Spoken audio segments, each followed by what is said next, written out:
நீதி கட்சி. அடுத்ததாக கலைஞர் எழுத்தில் பேச்சில் சமுதாய புரட்சி என்ற தலைப்பில் கனிமொழி எம்பி அவர்கள் உரையாற்றுவார்.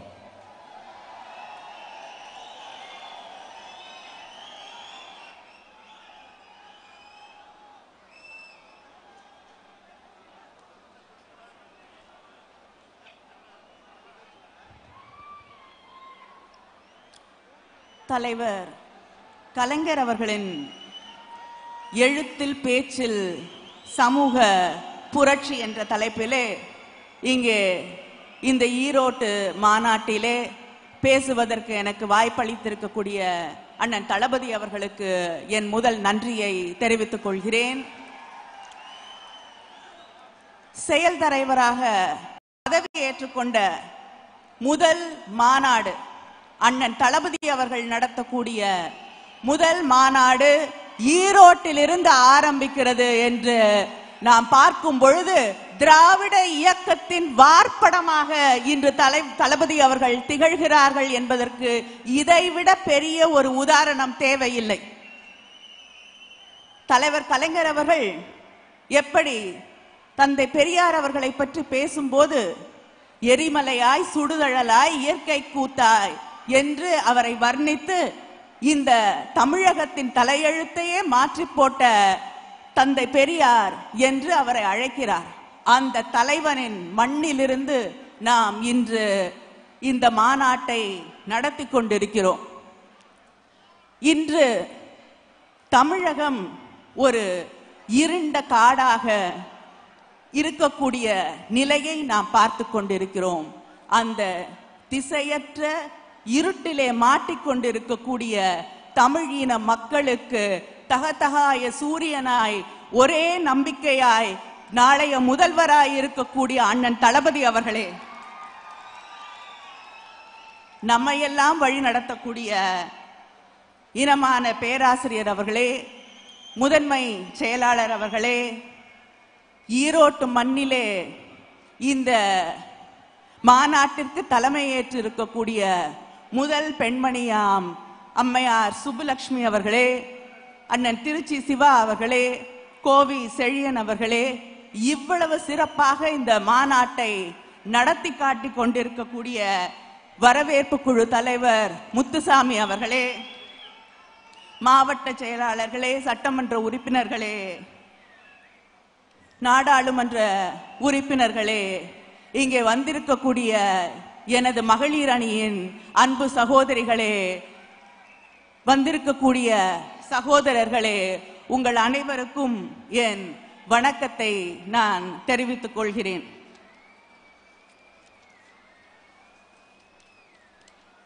தலைவர் கலைஞர் அவர்கள் தன் 13வது வயதிலே திராவிடர் விழித்துக் கொள்ளும் காலம் நெருங்கிவிட்டது என்று எழுத துவங்கிய தலைவர் கலைஞர் அவர்கள்.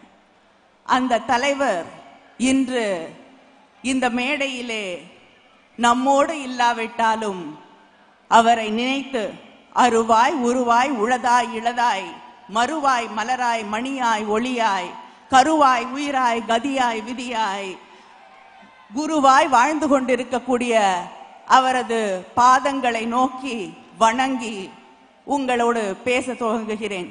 யாப்பின்றி போனாலும் என் கவிதை நாடு மொழி இனமானம் காப்பின்றி போதல் கூடாது என்று தலைவர் கலைஞர் அவர்கள் எழுத வந்தார். பல பேர் சொல்லுவார்கள் கலை கலைக்காக என்று. ஆனால் தலைவர் கலைஞரின் பேச்சும் எழுத்தும் இந்த மக்களுக்காக, தமிழ் இனத்தின் விடுதலைக்காக, தமிழ் மொழியின் மேன்புக்காக, இந்த சமுதாயத்தை மாற்றி போடுவதற்காக, இங்கே வாழ்ந்து கொண்டிருக்கக்கூடிய மக்களை மீட்டெடுப்பதற்காக, சுயமரியாதை உணர்வை ஊட்டுவதற்காக என்றுமே எழுதிய பேனா தலைவர் கலைஞருடைய பேனா. பேசிக்கொண்டிருக்கக்கூடிய நாவு தலைவர் கலைஞருடைய நாவு. இன்று அந்த தலைவன் சற்று அமைதியாக இருந்தாலும் இன்னும் அவருடைய எழுத்துக்களும் பேச்சுக்களும் தான் நம்மை இன்றளவும் வழி நடத்தி கொண்டிருக்கிறது. நமக்கு கலைஞரை விளக்கமாக இருக்கக்கூடியது தலைவர் கலைஞர் அவர்களுடைய பேச்சுக்கள் தான் என்பதை யாரும் மறுத்துவிட முடியாது.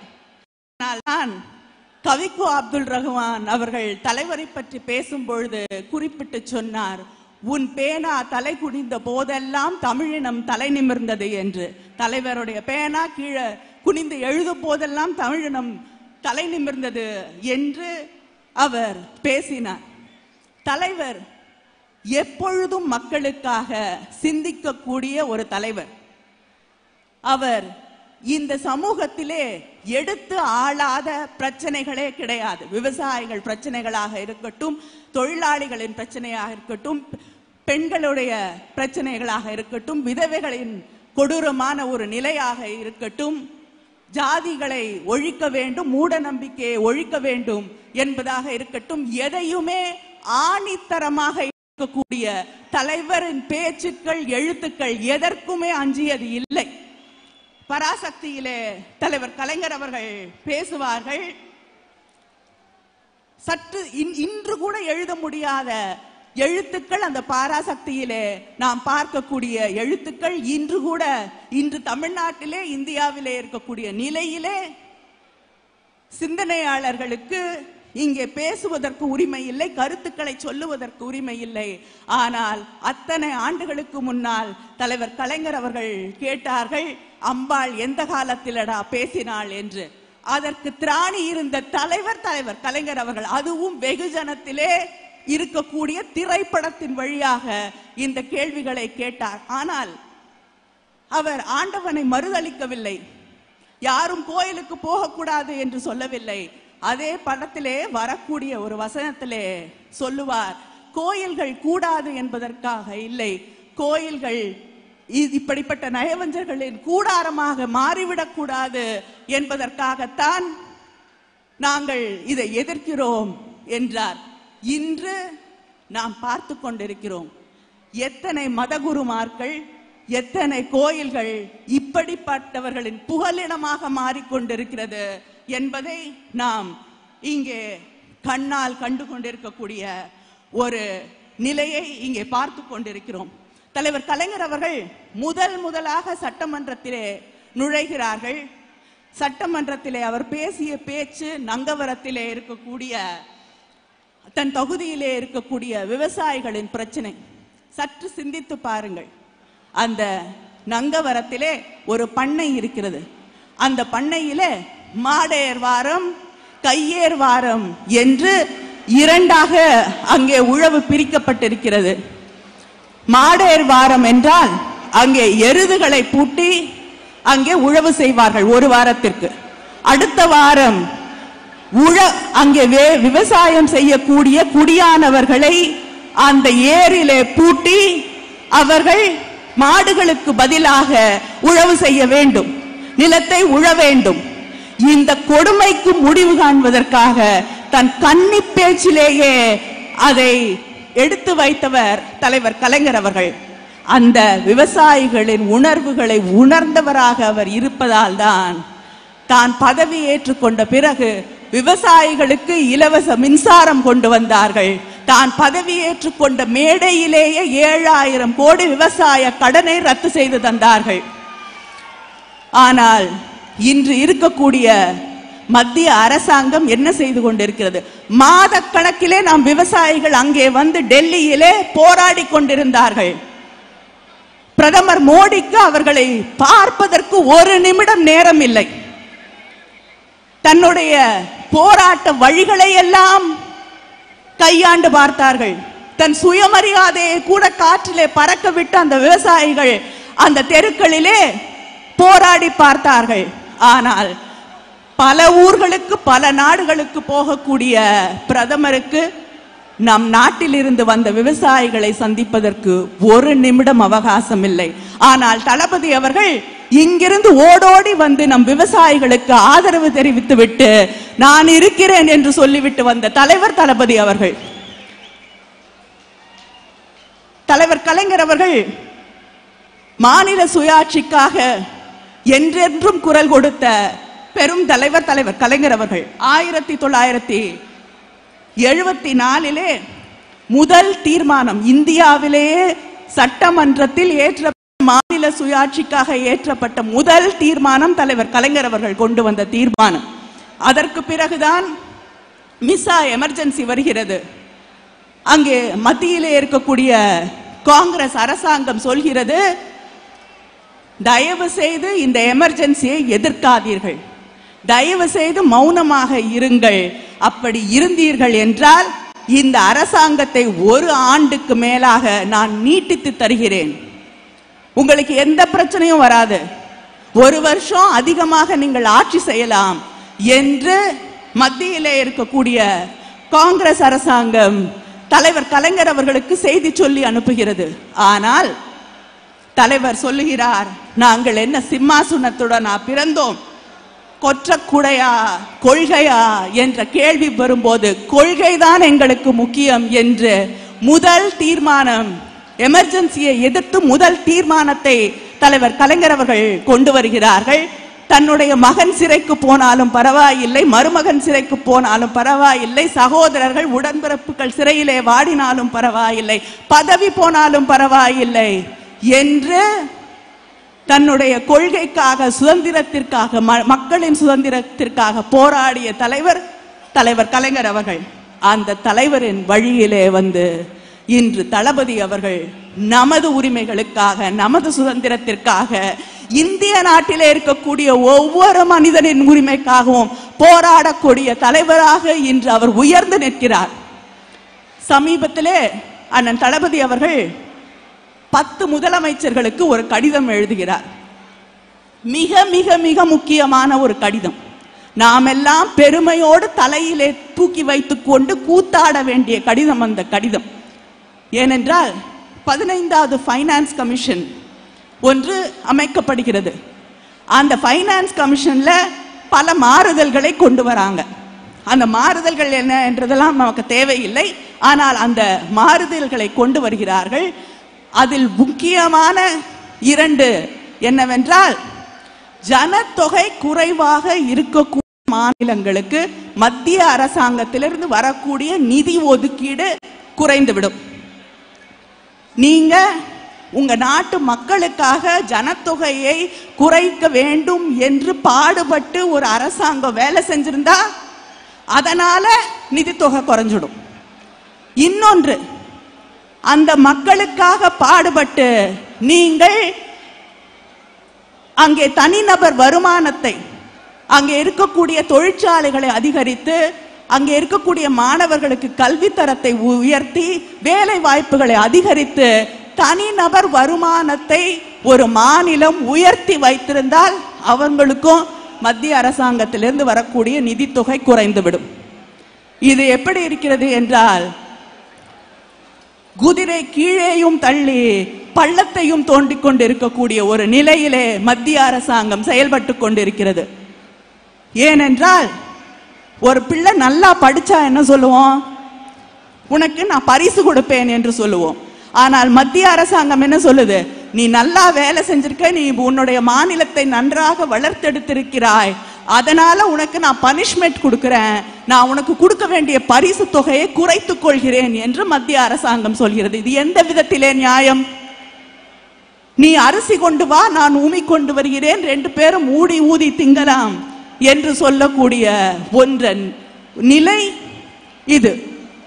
இதை எதிர்த்து கேட்பதற்கு தமிழ்நாட்டு அரசாங்கத்திற்கு தெரியவில்லை. அதிமுகவுக்கு அவங்க பாவம், இங்க இருக்கக்கூடிய முதலமைச்சரும் ஓபிஎஸ்க்கும் ஒன்றும் தெரியாது. அதை கூட தளபதி அவர்கள் தான் இந்த அரசாங்கத்தை கூட வழி நடத்த வேண்டிய அவசியம் இன்று தளபதி அவர்களின் தலையிலே தான் விழுந்திருக்கு. அப்படி அவர்களுக்கு கடிதம் எழுதுகிறார். அந்த கடிதத்தை பார்த்துவிட்டு மற்ற மாநிலங்களில் இருக்கக்கூடிய அத்தனை முதலமைச்சர்களும் மத்திய அரசாங்கத்தை நோக்கி கேள்வி கேட்க துவங்கி இருக்கிறார்கள். எப்படி தலைவர் கலைஞர் அவர்கள் மாநில சுயாட்சியை கையில் எடுத்துக்கொண்டு நம் உரிமைகளுக்காக போராடினாரோ, இந்தியாவின் உரிமைக்காக போராடினாரோ, அந்த வழியிலே தலைவர் கலைஞர் அவர்களின் பார்ப்படமாக மகனாக இன்று தளபதி அவர்கள் இந்த தமிழகத்தை, இந்தியாவை வழிநடத்தக்கூடிய ஒரு மாநிலமாக மாற்றி இருக்கிறார்கள். அந்த பெருமை வேற யாருக்கும் இந்த கேள்வியை கேட்க வேண்டும், நம் உரிமைகளை பாதுகாக்க வேண்டும் என்பது தெரியக்கூட இல்லை. அதற்கு பிறகுதான் சட்டமன்றத்தில் முதலமைச்சர் சொல்கிறார், ஓபிஎஸ் சொல்கிறார், சரி, நீங்கள் சொன்னதுதான் சரி, நாங்களும் கடிதம் எழுதுகிறோம் என்று. நியாயமா பார்த்தா தளபதி அவர்கள் முதலமைச்சரிடமிருந்தும் துணை முதல்வரிடமிருந்தும் டியூஷன் ஃபீஸ் வாங்கணும். இதே வேலையா போச்சு. இப்படி மத்திய அரசாங்கத்தின் கைக்கூலிகளாக பதுமைகளாக இன்று இருக்கக்கூடிய அரசாங்கம் இயங்கிக் கொண்டிருக்கிறது. இந்த அரசாங்கம் முதல் முறையாக தமிழ்நாட்டில் RSS பேரணி ஜெயலலிதா ஆட்சியில் இருந்த பொழுது கூட அது தமிழ்நாட்டில் நடந்ததில்லை. ஆனால் 2 முறை RSS பேரணி தமிழ்நாட்டிலே நடைபெற்றிருக்கக்கூடிய அவமானம் இந்த ஆட்சியாளர்களால் உருவாக்கப்பட்டிருக்கிறது. டெல்லியிலிருந்து எதை சொன்னாலும் செய்ய தயாராக இருக்கிறார்கள். தமிழ்நாட்டை கொண்டு போய் அவர்களுக்கு அடகு வைக்க தயாராக இருக்கிறார்கள். அங்கே டெல்லியில இருக்கக்கூடியவர்களுக்கு என்ன, தமிழ்நாட்டை நசுக்க வேண்டும். ஏன்னா இங்க கால் வைக்க முடியாது, இது பெரியாரோட மண் தெரியும். நமக்கு என்னென்ன வேண்டான்னு சொல்றோமோ அதெல்லாம் கொண்டு வந்து இங்க திணிக்கிறார்கள். மீத்தேன் திட்டமாக இருக்கட்டும், ஹைட்ரோ கார்பனாக இருக்கட்டும், எது வேண்டாம் என்கிறோமோ, எது விவசாயிகளுக்கு வேண்டாம் என்கிறார்களோ அதையெல்லாம் இவர்கள் கொண்டு வந்து இங்கே திணித்து விட்டு நாம் எதற்காக போராடுகிறோமோ நீட் தேர்வு அதை கொண்டு வந்து திணிக்கிறாங்க. எது வேண்டும் என்று கேட்கிறோமோ அதை நம்மிடமிருந்து பறித்து கொண்டு போகிறார்கள் இவர்கள். இந்த ஜிஎஸ்டி வேற, இங்க இருக்கக்கூடிய ஈரோடு, திருப்பூர், கோவை என்ற அத்தனை பகுதிகளிலும் இருக்கக்கூடிய தொழில் நசுங்கக்கூடிய ஒரு செயலாக அந்த ஜிஎஸ்டியை சரியா கொண்டு வந்து போடாத காரணத்தால் எத்தனை பேர் இன்று வேலை இழந்து தவித்துக் கொண்டிருக்கக்கூடிய ஒரு நிலையை மத்திய அரசாங்கம் உருவாக்கி வைத்திருக்கிறது. அவர்களுக்கு தமிழ்நாட்டில் கால் ஊன முடியாதுன்னு தெரியும். அண்ணன் தளபதி அவர்களை விரட்டி அடிப்பார்கள் என்று தெரியும். அதனால் தமிழ்நாட்டை நசுக்கி விடலாம் என்று நினைத்து கொண்டு அவர்கள் ஒவ்வொன்றாக செயல்பட்டு கொண்டிருக்கிறார்கள். இங்கே கொண்டு வந்து வண்டி வருகிறது, ரத யாத்திரை வண்டி, லைசன்ஸ் பிளேட்டே இல்லாம ஒரு வண்டி சுற்றி கொண்டிருக்கிறது. அதை புடிச்சு உள்ள வைக்காம அதுக்கு முன்னாடி 2 வண்டி போலீஸ் வண்டி, பின்னாடி 2 போலீஸ் வண்டி, 2 பக்கமும் 10 பைக். இதுதான் சுயமரியாதையா? இதுதான் தன்மானமா? அரசாங்கம் இதை செய்வதற்கா ஒரு அரசாங்கம் தேவை என்று நாம் சிந்தித்து பார்க்க வேண்டும். பெரியார் சிலை மீது கை வைக்கிறார்கள். அண்ணன் தளபதி அவர்கள் சொன்னார்கள், கை வைத்து பார், பகலிலே வந்து கை வைத்து பார் தெரியும் என்று. இந்த ரதத்தை எதிர்த்து அண்ணன் தளபதி அவர்கள் சட்டமன்றத்திலே போராடினார். வெளியிலே வந்து அந்த வளாகத்திற்கு வெளியே தரையிலே அமர்ந்து போராடினார். அவர் போராடிய பிறகு தமிழ்நாடே கொதித்தெழுந்தது. இப்படி இந்த மத்திய அரசாங்கம் தமிழ்நாட்டிற்கு கொண்டு வந்து இருக்கக்கூடிய அத்தனை தவறான திட்டங்களையும், நீட்டாக இருக்கட்டும் எதுவாக இருந்தால் அதை எதிர்க்கக்கூடிய முதல் குரலாக தலைவர் கலைஞரின் குரலாக, தலைவர் கலைஞரின் பிள்ளையாக இருக்கக்கூடிய தளபதி அவர்கள் தான் அந்த முதல் குரலை கொடுத்து கொண்டிருக்கிறார்கள். இந்த வழியிலே நாம் ஒன்றை நினைவிலே வைத்துக் கொள்ள வேண்டும். இந்த அரசாங்கம், தலைவருடைய கவிதை ஒன்று, ஒரு மரம் ஒரு கிராமத்திலே பழுத்ததாம். அந்த மரம் பழுத்த போது அங்கே இருந்த அந்த கிராமத்து மக்கள் எல்லாம் ஓடி போய் தன் பசியை தணிப்பதற்காகத்தான் அந்த மரம் பழுத்திருக்கிறது என்று அந்த பழத்தை எல்லாம் பறித்து சாப்பிட்டார்களாம். சாப்பிட்ட பிறகுதான் தெரிந்ததாம் அது விஷப்பழம் என்று. அப்படி விஷவித்துக்களுக்கு ஓட்டு போட்டுவிட்டு இன்று நாம் தவித்துக் கொண்டிருக்கிறோம். மோடி சொன்னார், வெளிநாட்டில் இருக்கக்கூடிய பணத்தை எல்லாம் இந்தியாவுக்கு கொண்டு வந்து உங்க வங்கியில 15 லட்சம் ரூபாய் எல்லாருடைய பேங்க் அக்கௌண்ட்லயும் 15 லட்சம் ரூபாய் போடுறேன்னு. ஆனா இன்று நடந்து கொண்டிருப்பது என்ன? நம்ம வங்கியில போய் போடக்கூடிய பணத்தை கொண்டு போயிட்டு வெளிநாட்டுக்கு அவன் திருடிட்டு ஓடக்கூடிய நிலை, அவர்களை வழி அனுப்பி வைத்து விட்டு பார்த்து கொண்டிருக்கக்கூடிய அரசாங்கமாக மோடியின் அரசாங்கம் இன்று நடைபெற்றுக் கொண்டிருக்கிறது. இதையெல்லாம் கேள்வி கேட்கக்கூடிய திராணியும் தைரியமும் இருக்கக்கூடிய ஒரே கட்சி திராவிட முன்னேற்ற கழகம். அந்த மத்தியிலே இருக்கக்கூடிய அரசாங்கத்திற்கு ஒரு அரணாக, இங்கே வராமல் தடுக்கக்கூடிய அரணாக, இந்தியாவையே காப்பாற்றக்கூடிய அரணாக விளங்கி கொண்டிருக்கக்கூடியது திராவிட இயக்கம், அண்ணன் தளபதி அவர்கள். அதனால் தலைவர் கலைஞர் அவர்கள் சொல்லுவார்கள், ஆண்ட இனத்தார் மீண்டும் முற்றகை, மாண்டிடும் புழுவே மகுடம் கழற்று என்று.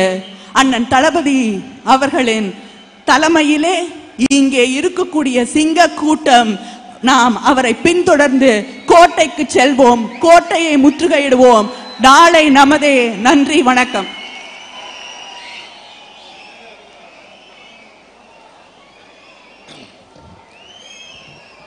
அடுத்து நீதி கட்சி தோன்றியது ஏன் என்ற தலைப்பில் மாநிலங்களவை உறுப்பினர் TKS இளங்கோவன் அவர்கள் உரையாற்றுவார்கள்.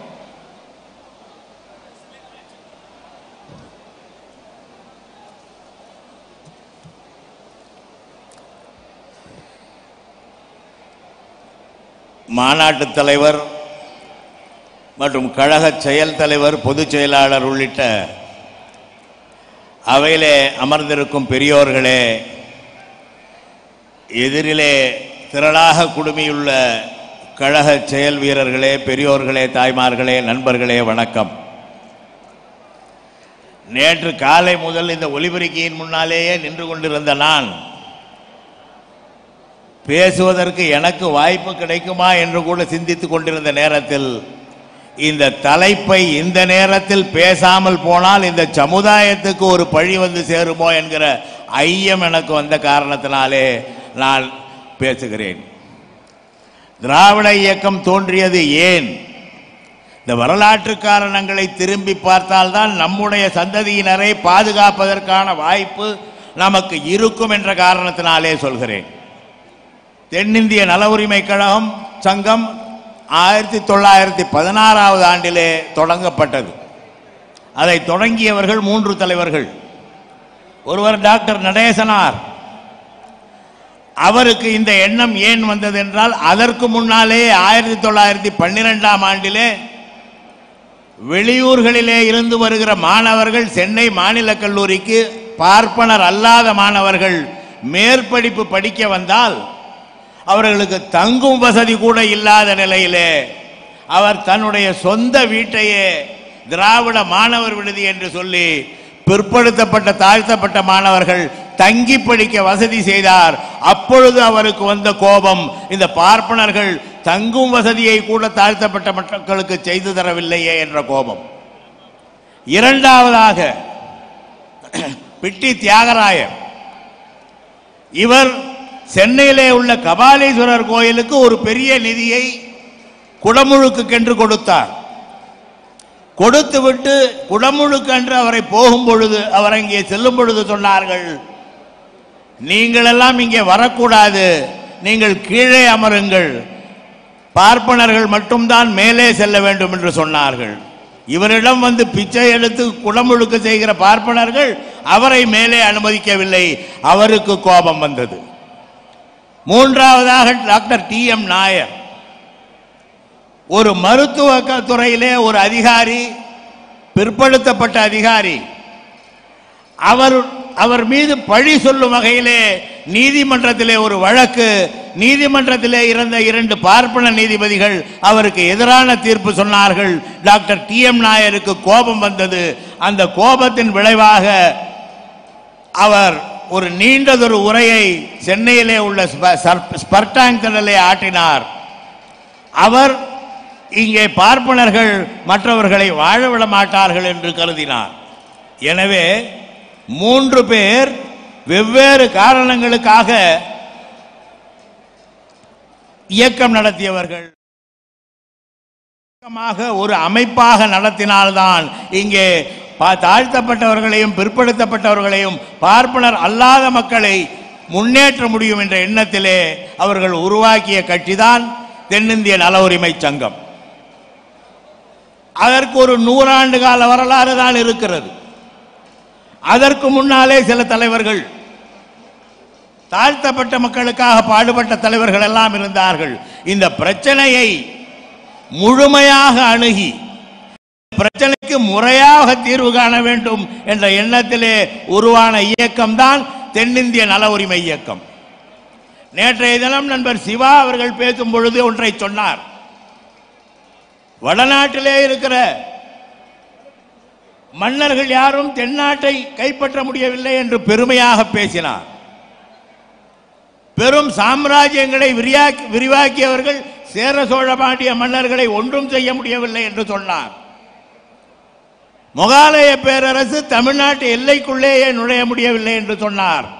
ஆனால் ஆயுதங்களின்றி எந்தவித படை வலிமையும் இன்றி வெறும் மூளை வலிமையை கொண்டே 10ஆம் நூற்றாண்டிலே வேதம் தென்னாட்டுக்கு நுழைந்தது என்றால் 3 பேர் அதற்கு காரணம். ஒருவர் மத்துவர், ஒருவர் சங்கராச்சாரியார், இன்னொரு ராமானுஜர்.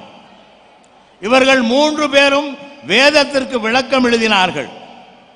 3 தத்துவங்களாக தத்தம் வழியிலே இவர்கள் சொன்னார்கள். அந்த காலத்தின் தொடக்கம்தான் பக்தி இயக்க காலம் என்று சொல்லப்படுகிறது. இந்த பக்தி இயக்க காலம் தோன்றுவதற்கு முன்னாலே தமிழ்நாட்டிலே ஜாதி என்று ஒன்று கிடையாது, சாதிய ஏற்றத்தாழ்வுகள் கிடையாது. மனிதன் மனிதனாக மதிக்கப்பட்டான்.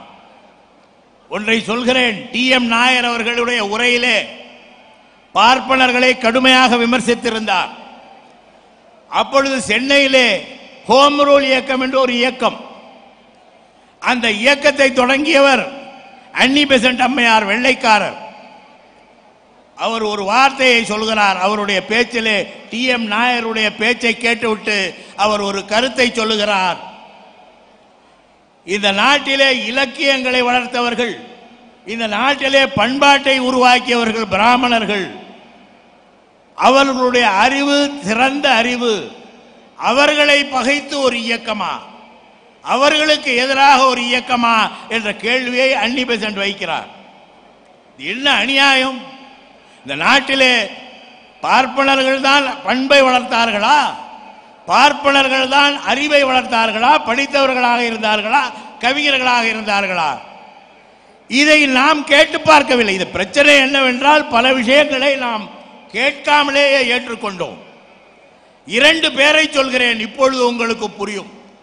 ஒருவர் கம்பர், இன்னொருவர் திருவள்ளுவர். கம்பர் எந்த ஜாதி என்று உங்களுக்கு தெரியும். அப்பொழுது ஜாதி இல்லை.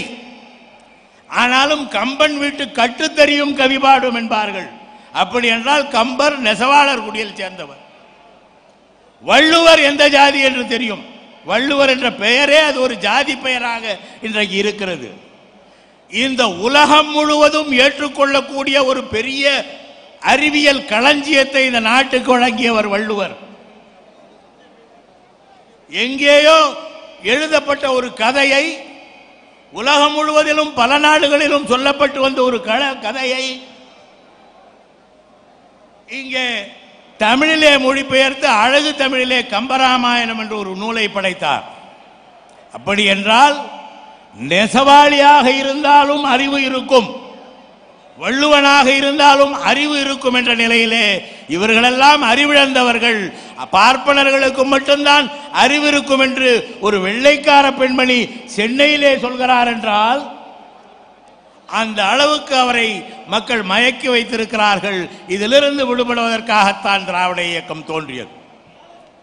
பெண்கள் எவ்வளவு இழிவுபடுத்தப்பட்டார்கள். நீண்ட நேரம் நான் பேசப் போவதில்லை, பார்க்காதீர்கள். பெண்கள் எவ்வளவு இழிவுபடுத்தப்பட்டார்கள். சதி. ஒரு கணவன் இறந்து போனால் அவனோடு ஒரு பெண்ணையும் சேர்த்து கொலை செய்கின்ற ஒரு வழக்கம் நம்முடையதல்ல, வடநாட்டிலே. அந்த வழக்கத்திற்கு எதிராக வடநாட்டிலே போராடினார்கள். ஒரு சட்டம் வெள்ளைக்காரர்கள் கொண்டு வந்தார்கள், நிறுத்தப்பட்டது. இன்னொரு சட்டம், இது கொடுமையான சட்டம், சென்னை மாகாணத்திலே இது குறித்த விவாதமும் சட்டமும் நிறைவேற்றப்பட்டது. அதற்கு பெயர் ஆங்கிலத்திலே பிபிஎம் என்று சொல்வார்கள். பிபிஎம் என்றால்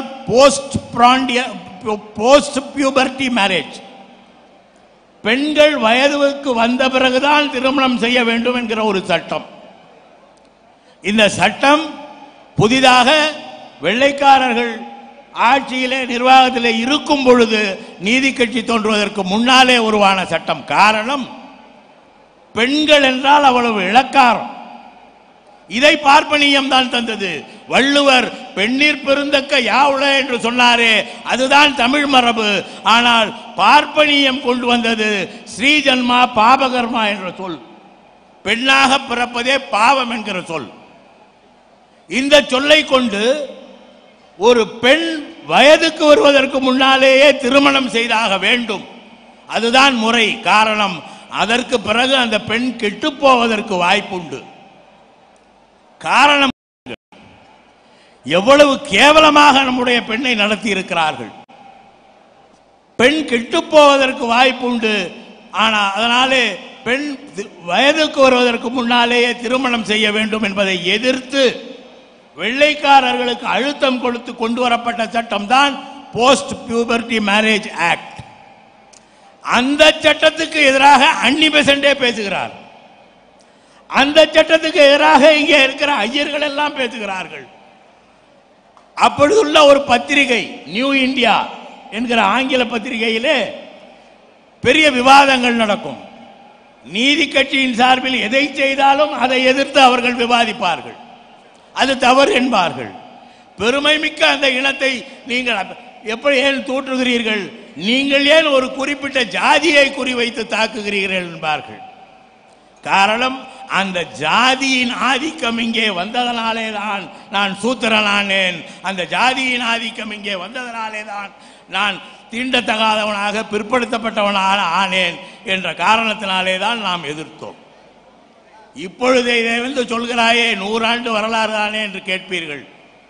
ஆனால் நம்மில் பலர் அதை மறந்து விட்டு இருக்கிறோமோ என்கிற ஐயப்பாட்டின் விளைவாக இதை நான் நினைவுபடுத்தக்கூடியது.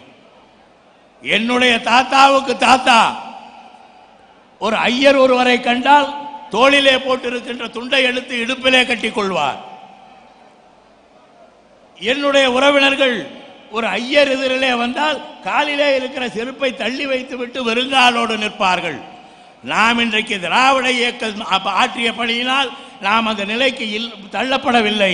ஆனால் ஒன்று சொல்கிறேன், இன்றைக்கு வந்திருக்கிற இந்த பாரதிய ஜனதா கட்சி, RSS போன்ற இந்து அமைப்புகள் இன்னும் சில நாடுகள் தன்னுடைய பணியை தொடருமானால் நம்முடைய பேரப்பிள்ளைகள் காலிலே இருக்கிற செருப்பை கழட்டி போட்டுவிட்டு நிற்க வேண்டியிருக்கும்.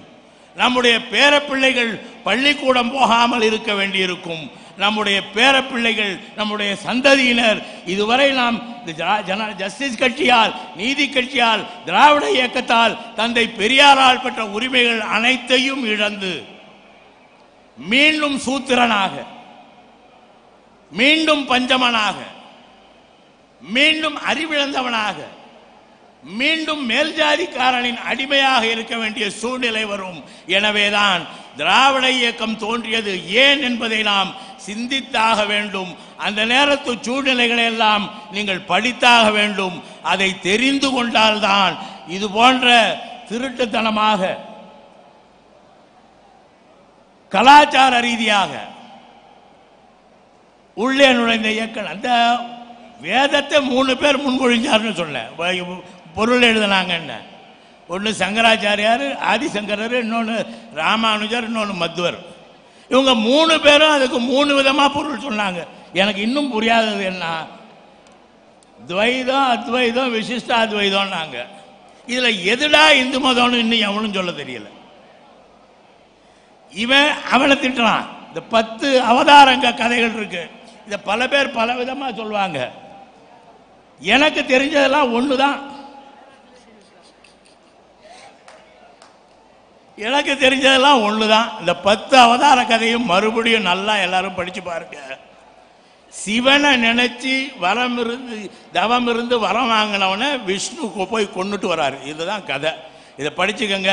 இந்த வாழ்க்கைனால் புரியும். இந்த நேரத்தில் நீங்கள் எதையாவது இழந்தீர்களானால், இந்த நேரத்தில் நீங்கள் மீண்டும் இந்துத்துவதற்கு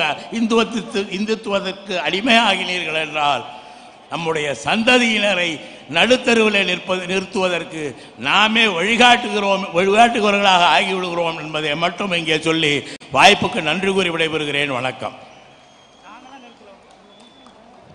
தமிழகத்தின் இருண்ட ஆட்சி என்ற தலைப்பிலே திண்டுக்கல் ஐ. லியோனி அவர்கள் உரையாற்றுவார்கள்.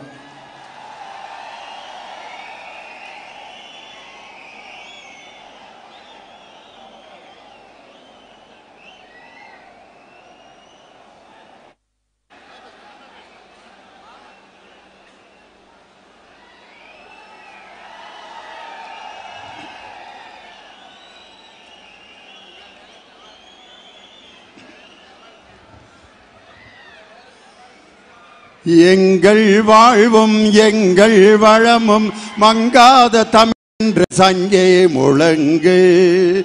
எங்கள் பகைவர் எங்கோ மறைந்தார், இங்குள்ள தமிழர்கள் ஒன்றாதல் கண்டு பொங்கு தமிழர்க்கு விளைத்தால் சங்காரம் நிஜமென்று சங்கே முழங்கு.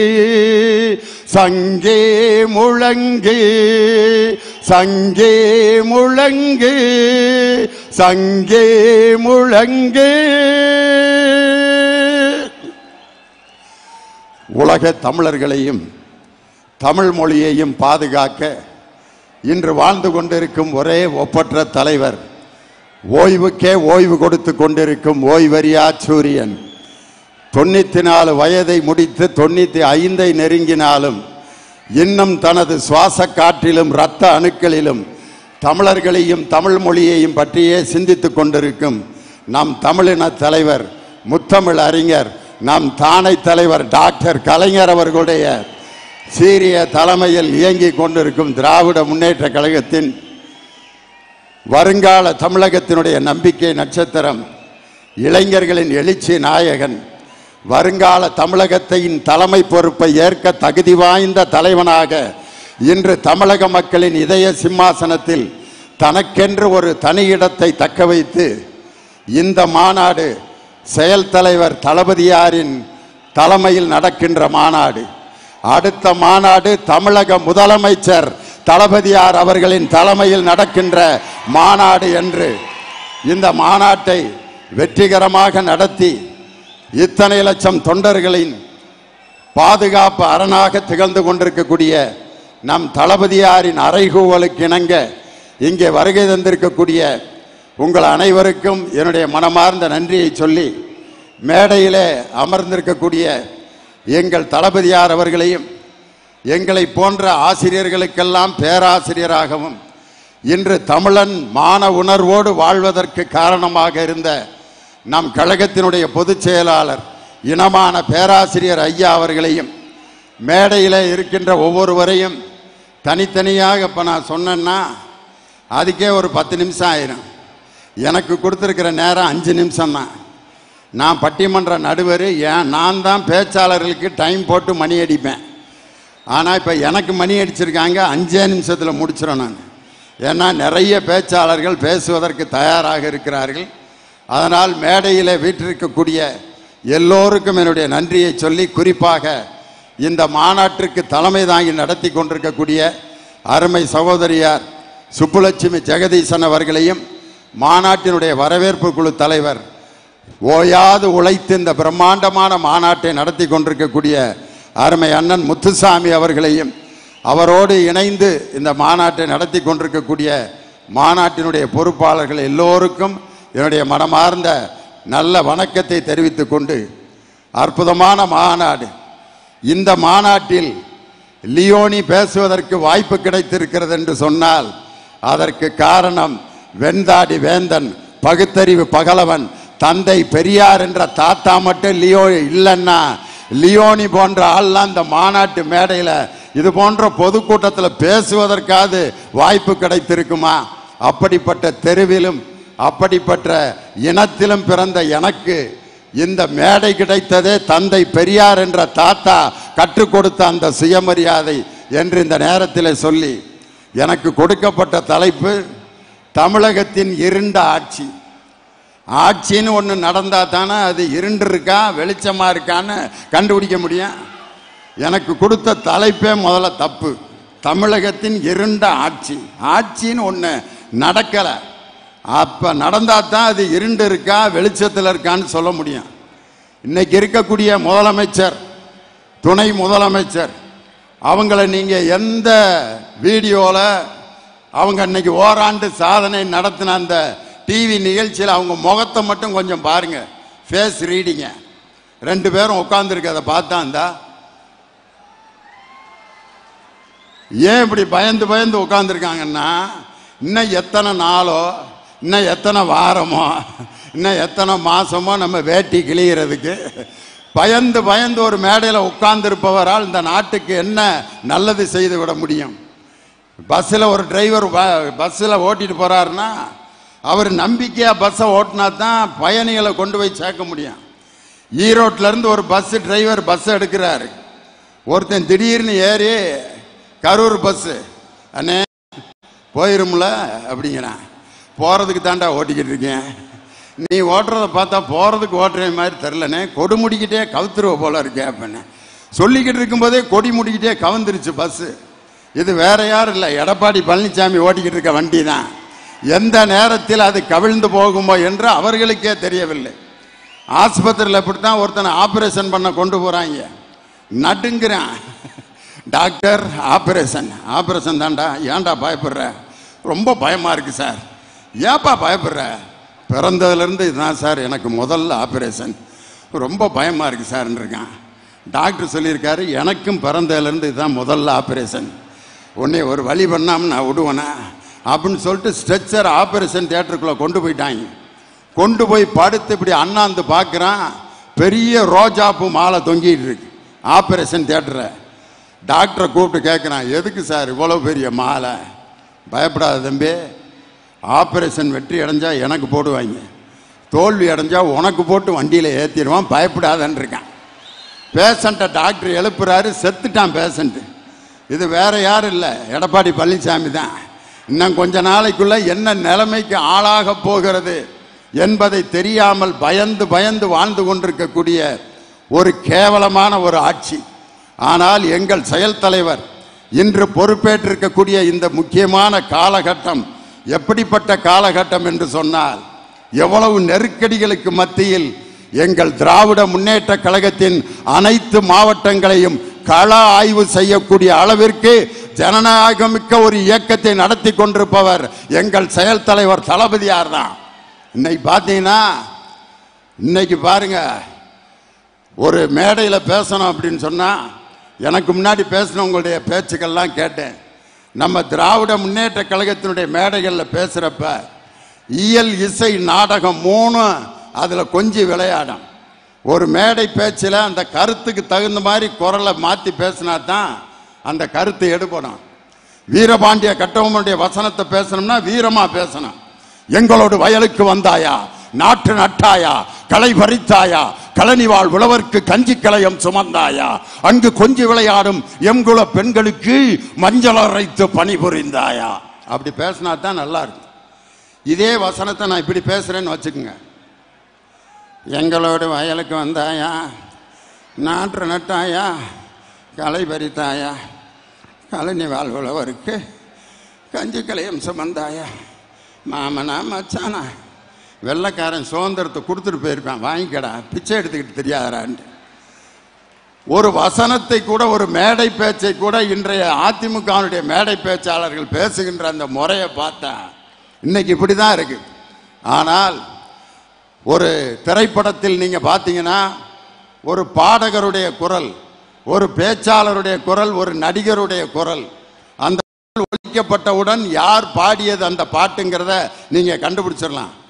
இப்போ நான் ஒரு பாட்டு பாடுறேன், மேடையில் இருக்க எல்லாத்துக்குமே இந்த பரீட்சை, யார் அந்த பாட்டை பாடினதுன்னு டக்குன்னு சொல்லணும். 1000 கண் போதாது வண்ண கிளிய குற்றால அழகை நான் காண்பதற்கு வண்ண கிளிய.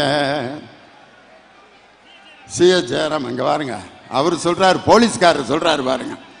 இன்னொரு பாட்டு ரொம்ப ரேரான பாட்டு, சந்தமிழ்நாட்டு சோலையில சென்று பாடி தெரியும் பொங்குயில தென்றல் அடிக்குது என்னை மயக்குது தேன் அமுதே இந்த வேளையில. நடிப்பிசை புலவர் K.R. ராமசாமி அண்ணன் பூச்சிமுரியன் சொல்லிட்டார். இன்னொரு வாய்ஸ் ரொம்ப ரேர், அதை யார் கண்டுபிடிக்கிறீங்கன்னு பார்ப்போம். சபாஸ் மீனா படத்துல காணா இன்பம் கனிந்ததேனோ காதல் திருமண ஊர்வலம் தானோ. டி.ஏ. மோதி அண்ணன் திருச்சி சிவா சொல்லிட்டாரு, எல்லாரும் அவருக்கு ஒரு கைதட்டு கொடுங்க. இந்த வாய்ஸை கண்டுபிடிக்கிறது ரொம்ப ரேர். இது மாதிரி ஒரு பாடகருடைய குரலை கேட்டோன்னா யார் பாடினான்னு கண்டுபிடிச்சிடலாம். ஒரு நடிகருடைய குரலை கேட்டோன்னா யார் பேசினான்னு கண்டுபிடிக்கிற அளவுக்கு அந்த காலத்து நடிகருடைய குரல் இருந்துச்சு. மதுரை வீரன் படத்தில் படை தளபதியா இருப்பார் ஒரு நடிகர். அவரை வீரனை பிடிக்க சொல்லி ராஜா அனுப்பிவிடுவார். நரசப்பா, வீரன் போகிறான், போய் பிடித்து வா அப்படிம்பார். அந்த நடிகர் போயிட்டு பிடிக்க முடியாம திரும்ப ராஜாட்ட ஒரு பதில் சொல்வார். பாருங்க, என்ன அற்புதமான பதில் பாருங்க. நரசப்பா, வீரனை பிடித்து விட்டாயா? மன்னா, நாங்கள் அவனை பின்தொடர்ந்து சென்றோம், ஆனால் அவன் எங்களை முன்தொடர்ந்து சென்று விட்டான் அப்படிம்பார். முன்தொடர்ந்துன்னு ஒரு வார்த்தை தமிழ்ல கிடையவே கிடையாது. தொடர்தல்னாலே பின்னால போறது தான். அது என்ன முன் தொடர்ந்து? அப்ப அன்னைக்கு இருந்த ராஜாலாம் எவ்வளவு முட்டா பயலா இருந்திருக்காங்க பாருங்க. முன் தொடர்ந்துன்னு சொன்னதை நம்பி ஓ அப்படியா அப்படிம்பார். டிஎஸ் பாலையாவோட குரல். இன்னொரு குரல் இந்த ஈரோட்டு மண்ணில் பேசி ஆகணும். அந்த குரலை கேட்டோன்னே கைதட்டிடுவீங்க. என்னோட ஃபாரின்ல நீரோவில் ராக்கெட்டையும் விட்டுக்கிட்டு இருக்கான். நம்ம பயிலுக்கு அதே நீரோவில் இட்லியும் குழாவை போட்டு செஞ்சு வாயில விடுறான்.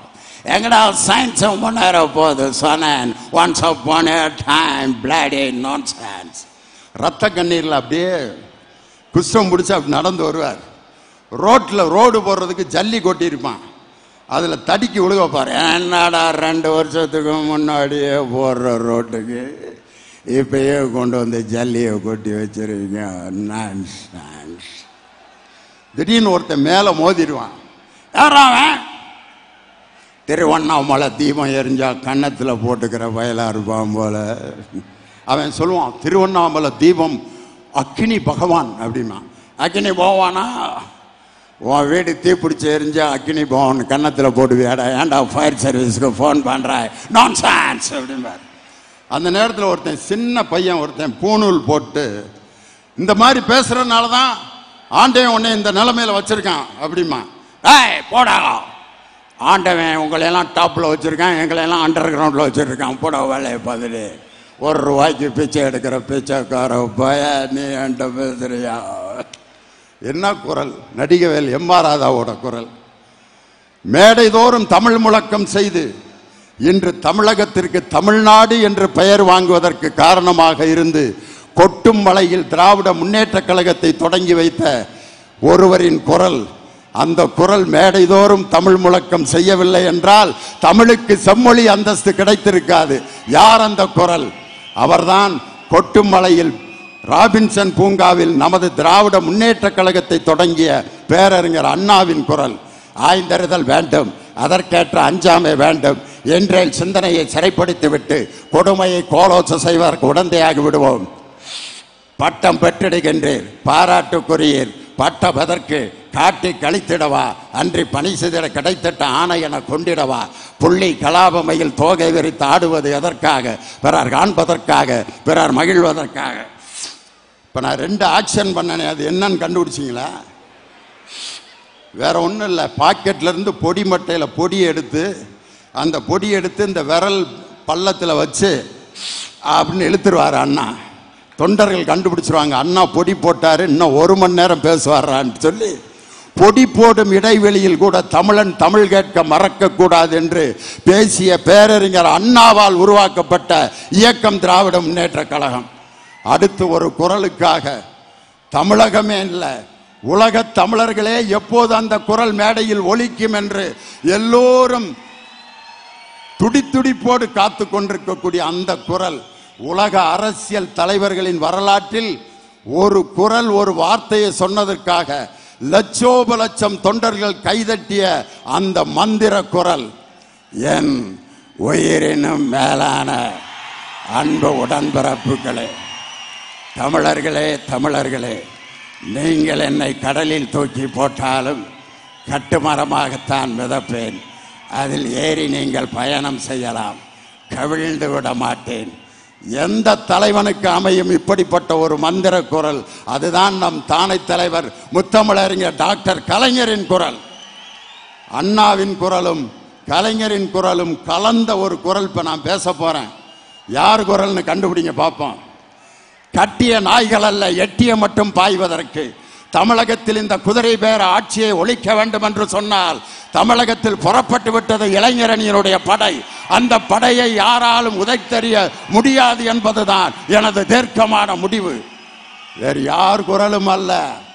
இன்றைய நடுநாயகமாக விளங்கி கொண்டிருக்கும் நாளைய தமிழகத்தினுடைய முதலமைச்சர் எங்கள் தளபதியின் குரல் தான். திராவிட பாரம்பரியம் மாறாத குரல். குரல்லையே இவ்வளவு திராவிட பாரம்பரியம் இருக்கும் பொழுது கொள்கையில் எப்படி இருப்பார் என்பதற்கு நான் உதாரணம் சொல்ல வேண்டிய அவசியமே இல்லை. இன்னைக்கு பார்த்தீங்கன்னா எப்படிப்பட்ட சோதனை. டீ கடையில் பேசுறான். சூப்பர் ஸ்டார் ரஜினி கட்சி தொடங்கிட்டார், கமலஹாசன் கட்சி தொடங்கிட்டாரு, இவர் தொடங்க போறாரு. ஐயோ திமுக என்ன ஆக போகுதோ. இன்னைக்கு நான் சொல்றேன், அவர் எப்படி கட்சி தொடங்கினார் மண்டபத்தில் வச்சு. உங்களுக்கெல்லாம் தெரியும். மண்டபத்தில் ஒரு குரூப்பை உட்கார வச்சு அவர் என்ன பேசினாருன்னு அப்படியே பேசுறேன். எல்லாத்துக்கும் வணக்கம்.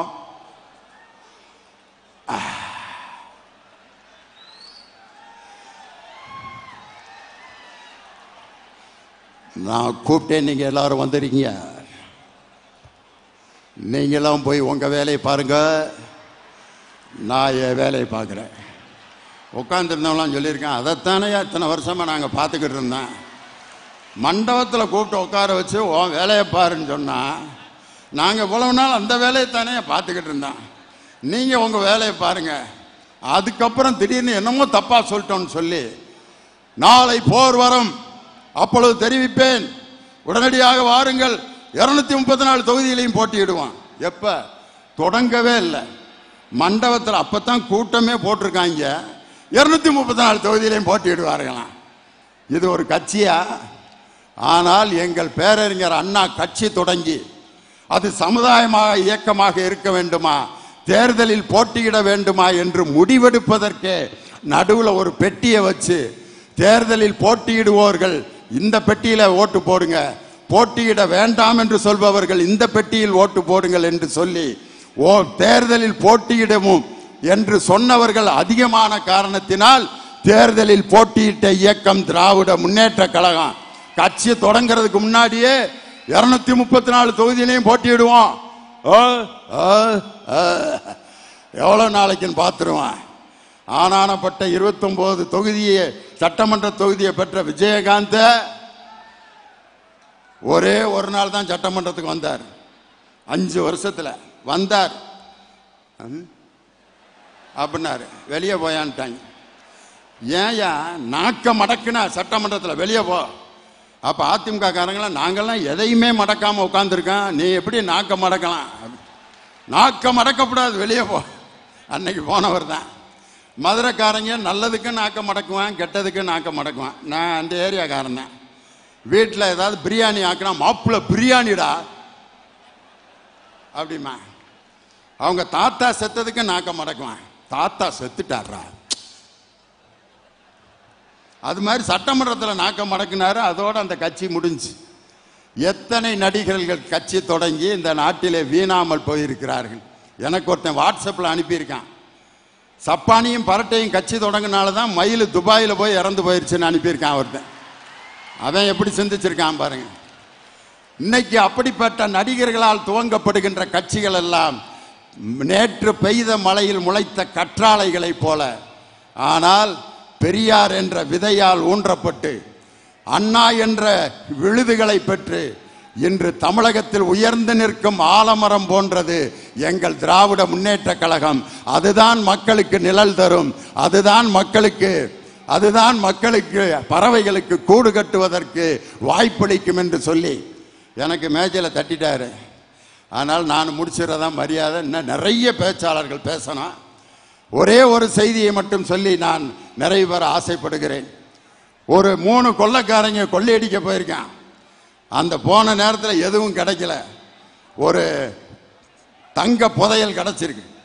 ஓப்பன் பண்ணி பார்க்குறான், 24 தங்க கட்டி. 3 கொள்ளைக்காரன். உடனே 3 பேரும் அக்ரிமெண்ட் போடுறான். ஆளுக்கு 8 கட்டி பிரிச்சுக்கலான்டான். பிரிச்சுக்கிட்டு இருக்கிற நேரத்தில் ஒருத்தன் யோசனை பண்ணியிருக்கான். ஒருத்தனை அனுப்பி போய் பிரியாணி வாங்கிட்டு வாடா அப்படின்ட்டு. போய் பிரியாணி வாங்க அவன் போயிட்டான். இவன் 2 பேரும் பிளான் பண்ணுறான். பிரியாணி வாங்க போயிட்டான். போயிட்டு வந்தோன்னே அவனை போட்டுருவோம்டா.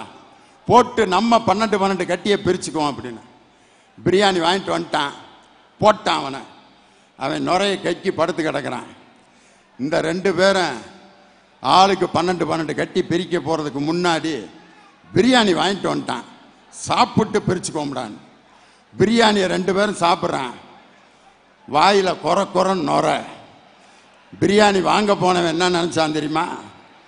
அதில் விஷத்தை கலந்து கொண்டு வந்துட்டான். இவங்க 2 பேருக்கு கொடுத்துட்டு நம்ம 24 கட்டியும் அடிச்சுட்டு போயிடலான்ட்டான். இது வேற யாரும் இல்லை, அவர் தான் டிடிவி தினகரன். யார்? அந்த பிரியாணி வாங்க போனது. 12 கட்டி பிரிக்கலாம்னு ஐடியா பண்ணிக்கிட்டு இருக்கிறது இபிஎஸும் ஓபிஎஸும். ஆனால் 24 கட்டிகளை கொண்ட தங்க புதையல் என்ற தமிழ்நாடு இன்று அனாதையாக விடப்படவில்லை. அதை காப்பாற்றி அந்த தங்க கட்டிகளை எடுத்து தமிழக மக்களுக்கு ஆபரணமாக செய்யக்கூடிய ஒரே ஒப்பற்ற தலைவர் எங்கள் செயல் தலைவர் தளபதியார் அவர்கள்தான். நீண்ட தூரம் ஓடி வந்தவனால் தான் அதிக உயரத்தை தாண்ட முடியும். அந்த உயரத்துக்கு பக்கத்திலே நின்று கொண்டிருப்பவர்கள் 5 அடி கூட தாண்ட முடியாது. 13 வயதிலிருந்து நீண்ட தூரம் ஓடி வந்தவர் எங்கள் செயல் தலைவர். அவரால் தான் அதிக உயரத்தை தாண்டி இந்த தமிழக மக்களுக்கு வழிகாட்ட முடியும் என்று சொல்லி இந்த தமிழகத்தில் நடைபெற்று கொண்டிருக்கும் இருண்ட ஆட்சிக்கு சவுக்கடி கொடுத்து நாளை தமிழகத்தை வழிநடத்த போகும் எங்கள் செயல் தலைவர் தளபதியார் அவர்களின் கரத்தை வலுப்படுத்துவோம் என்று சொல்லி அடுத்த சுதந்திர தினத்தில் எங்கள் செயல் தலைவர் தளபதியார் அவர்களால் சென்னை கோட்டை கொத்தளத்திலே சுதந்திர தின கொடி ஏற்றப்படும் என்று சொல்லி உங்களிடமிருந்து விடைபெறுகிறேன். நன்றி, வணக்கம். அடுத்ததாக விவசாயிகளின் தோழன் திமுக என்ற தலைப்பில் KP ராமலிங்கம் அவர்கள் உரையாற்றுவார்.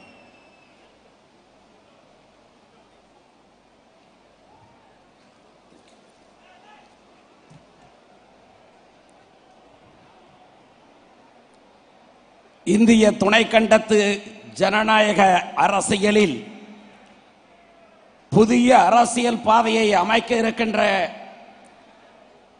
நம்முடைய ஈரோடு மண்டல மாநாட்டில் இன்றைக்கு அறிவிக்கப்பட்டிருக்கக்கூடிய சிறப்பு தீர்மானத்தை விளக்கி அதுதான் மாநாட்டின் பிரகடனம் என்று இந்திய துணைக்கண்டத்தில் வாழுகிற 100 கோடி மக்களின் இதயங்களை தட்டி எழுப்ப இருக்கக்கூடிய ஒரு வீர முழக்கமாக உரையாற்ற இருக்கின்ற திராவிட இயக்கத்தினுடைய லட்சியம்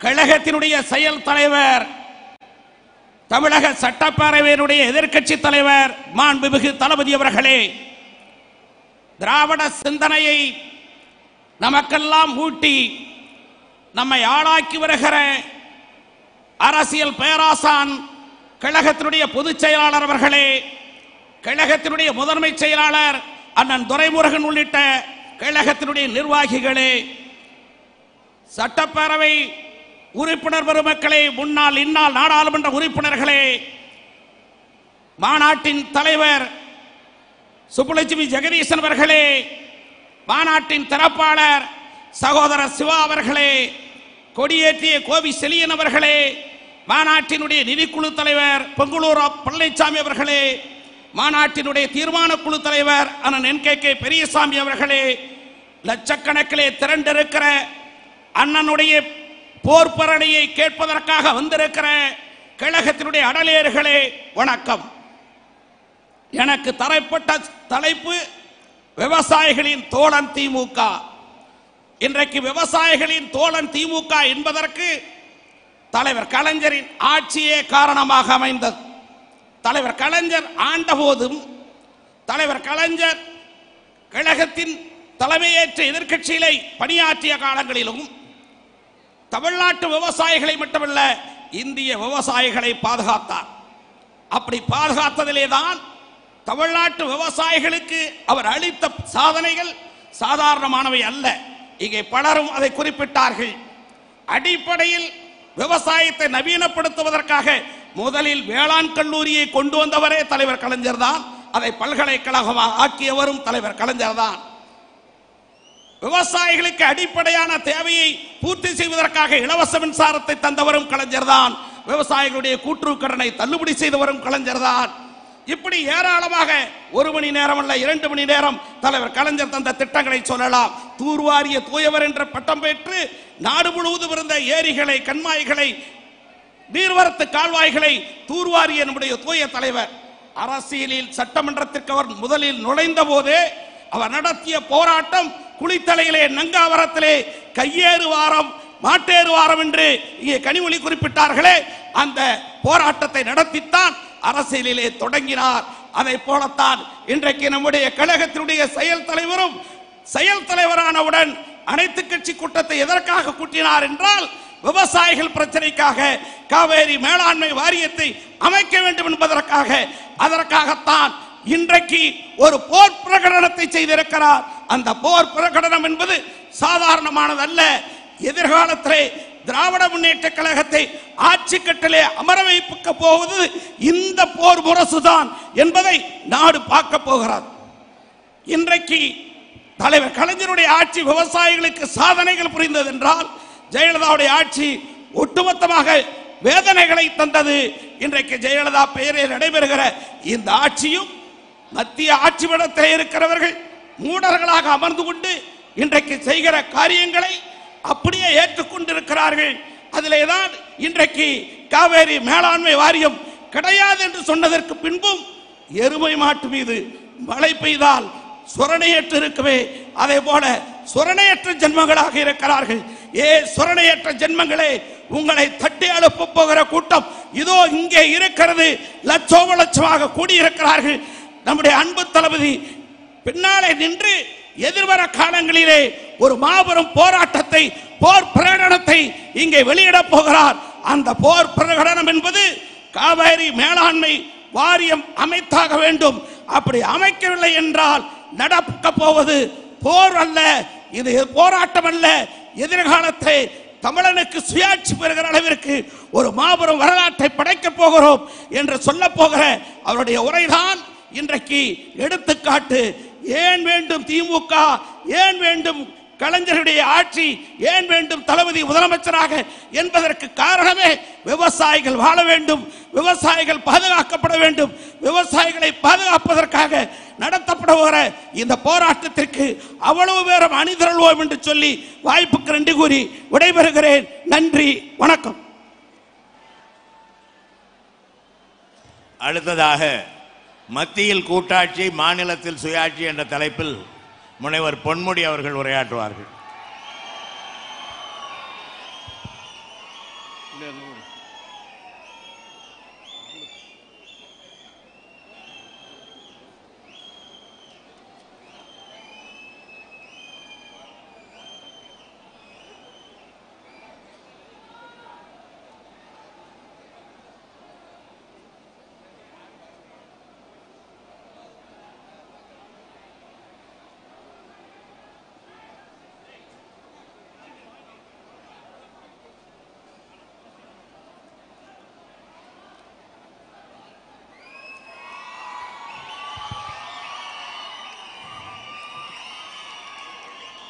கோபாலபுரத்திலே இருந்து தொலைக்காட்சி மூலமாக இந்த மாநாட்டை பார்த்து கொண்டிருக்கிற தலைவர் கலைஞர் அவர்களுக்கு என்னுடைய அன்பான வணக்கம்.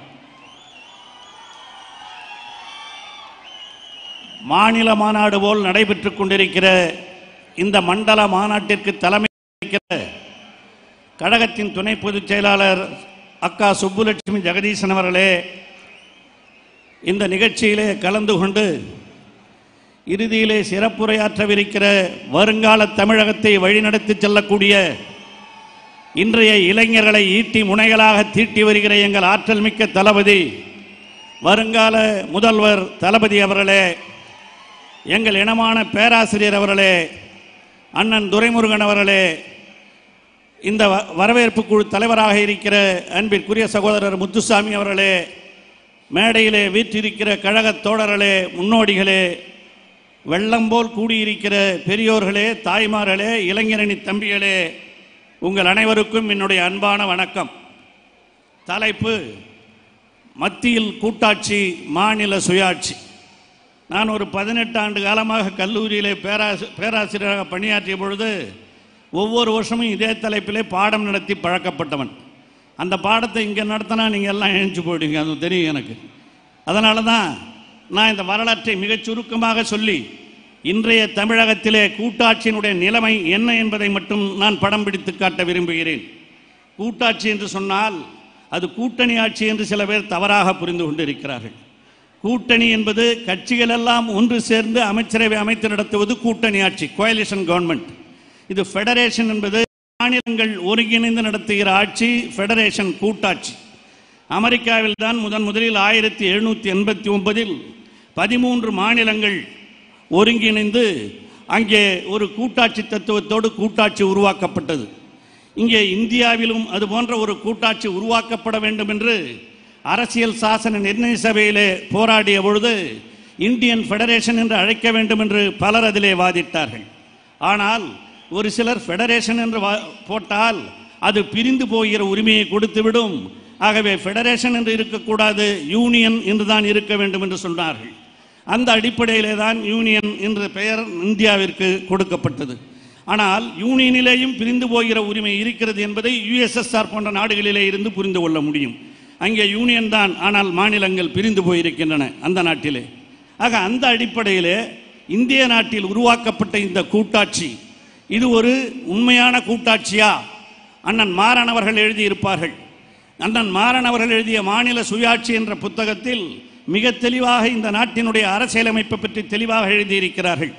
இந்த கூட்டாட்சிக்கு முதலாக வித்திட்டவது திராவிட முன்னேற்றக் கழகம். நேற்று பேசுகிற பொழுது சொன்னார்கள் காங்கிரஸ் சொன்னது என்று.